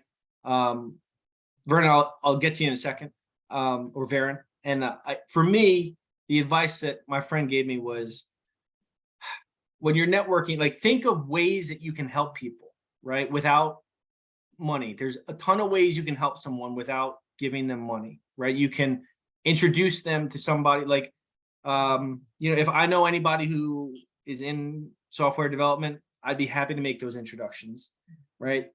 Doesn't cost me any money. I could give advice to them, right? I could write down a list of 10 ideas that they can implement in order to get more interviews, right? There's a long list, but what he told me, what my friend said is, when you're interacting with people, try to help them with no expectation in return, right? You just want to help them, right? And then the more people that you help, your reputation will grow. Like Salif is a person, he helped me. And, I know he helped a lot of other people, and that's how you build a network. All right, Viren. Yeah, both of the speakers are really great. I would say with the first speaker, I kind of learned to make networking more human-like instead of like robotic, and make it seem like a way to just get advantage of people or get above, not above, but you know what I'm saying, like using people as like a ladder or a stepping stone to get to where you want to be. Instead of doing that, like at least try to connect with them on like a deeper personal level. Yes. Yeah. And then for the Tam, he made me realize the importance of using LinkedIn and like the different types of like networking, getting in the front door, the side door, and then the creative the creative approach into getting an internship. Yeah, because I think there's his book is a really good book, and there's another book, it's called What Color is Your Parachute? And that guy, in that book, he actually does research on the effectiveness of certain strategies, right? And applying for a job on a company's job board, or even just through LinkedIn, only works about 4% of the time, right? So that's not a very high percentage strategy, right? Yeah. So if you read Tam's book, which I all hope you do, the first question that he says is, do you know anybody that works at the company, right? Because you really have to understand the math of job applications, right? If you're an in-demand company and you post a public job opportunity, you're going to get 1,000 resumes, probably. Because it's not just the people in New York City or the Bronx or Manhattan or Queens. It's people all over the world because of the internet, right? And now remote work is a blessing and a curse. because that means you don't have to leave your house, but now you're also competing with geniuses in China and geniuses in India, right? So it makes the game much tougher, right? Yeah. So you have to keep in mind, put yourself in the shoes of a recruiter at a popular company, at Google, right? You post an entry-level data science job, you're probably going to get 1,000 resumes, right? You know how long it's going to take to read through each one of those, right? And the thing is, if you've got a stack of this many resumes, right? And then you get to resume 53, and then you find your perfect candidate, guess what? Those other 947 people, they're not going to get their resume read, because it's not about reading every single one of their resume. They just want to get their person and then just move on, right? So you might be perfectly qualified for the opportunity, but if you're competing against literally hundreds of other people, there's not enough time. You might not get, they might not read your resume, and it's not anything personal against you. It's, they just don't have time, right? So the better approach is to kind of try to build a relationship with somebody who's already at the company, right? And then build that relationship. Do informational interviews. Tam, that's what Tam calls them. Say, I want to learn about their hiring process. When are they hiring, right? You know, what kind of opportunities are they hiring for? And you can almost, if you ask good questions, you can figure it out, like the answers on your own without finding it out, right? But a lot of times, if a recruiter gets a referral from someone at the company that they already respect and have a relationship with, that's as good as gold, because what they're saying is, okay, this person is a vice president in our company, and he has a really good reputation here. So I trust what Salif is saying. I trust that Salif is going to recommend someone who's not only qualified, but someone who we're going to really enjoy working with, right? And then that's going to save them from having to sort through 1,000 resumes, right? And then the other thing that Tam mentioned during the talk, I don't know if you guys picked up on it, he said, you know, a lot of the public facing job opportunities you see are like the low level job opportunities, right? A lot of the really good opportunities never get posted online, right? It's usually like through referrals, or that, you know, and you want to kind of tap into that market, that little network, and it can be done, right? We've got the tools. LinkedIn is a great tool. Yeah, it's hard to stand out because there's a lot of people competing, but if you just, you know, provide value every day, day in and day out, you will start grabbing attention. Like, you know, for me, my LinkedIn didn't really start blowing up until I started posting about all the work that I'm doing with my students, right? Because I wasn't just promoting myself and my accomplishments, right? I was helping other people, right? I'm promoting you guys. And then people love that, right? LinkedIn loves that. So you got to kind of like play around with a lot of different kinds of things. But it's a great way to get yourself out there and start as many conversations as you can. And then, you know, if you take care of your health, you know, you'll knock those conversations out of the ballpark, you know?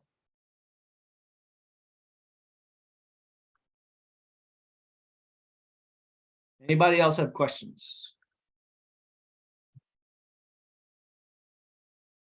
All right, so I shared my LinkedIn account with all of you. I hope you all reach out to me and let's connect and let's start a conversation. I'm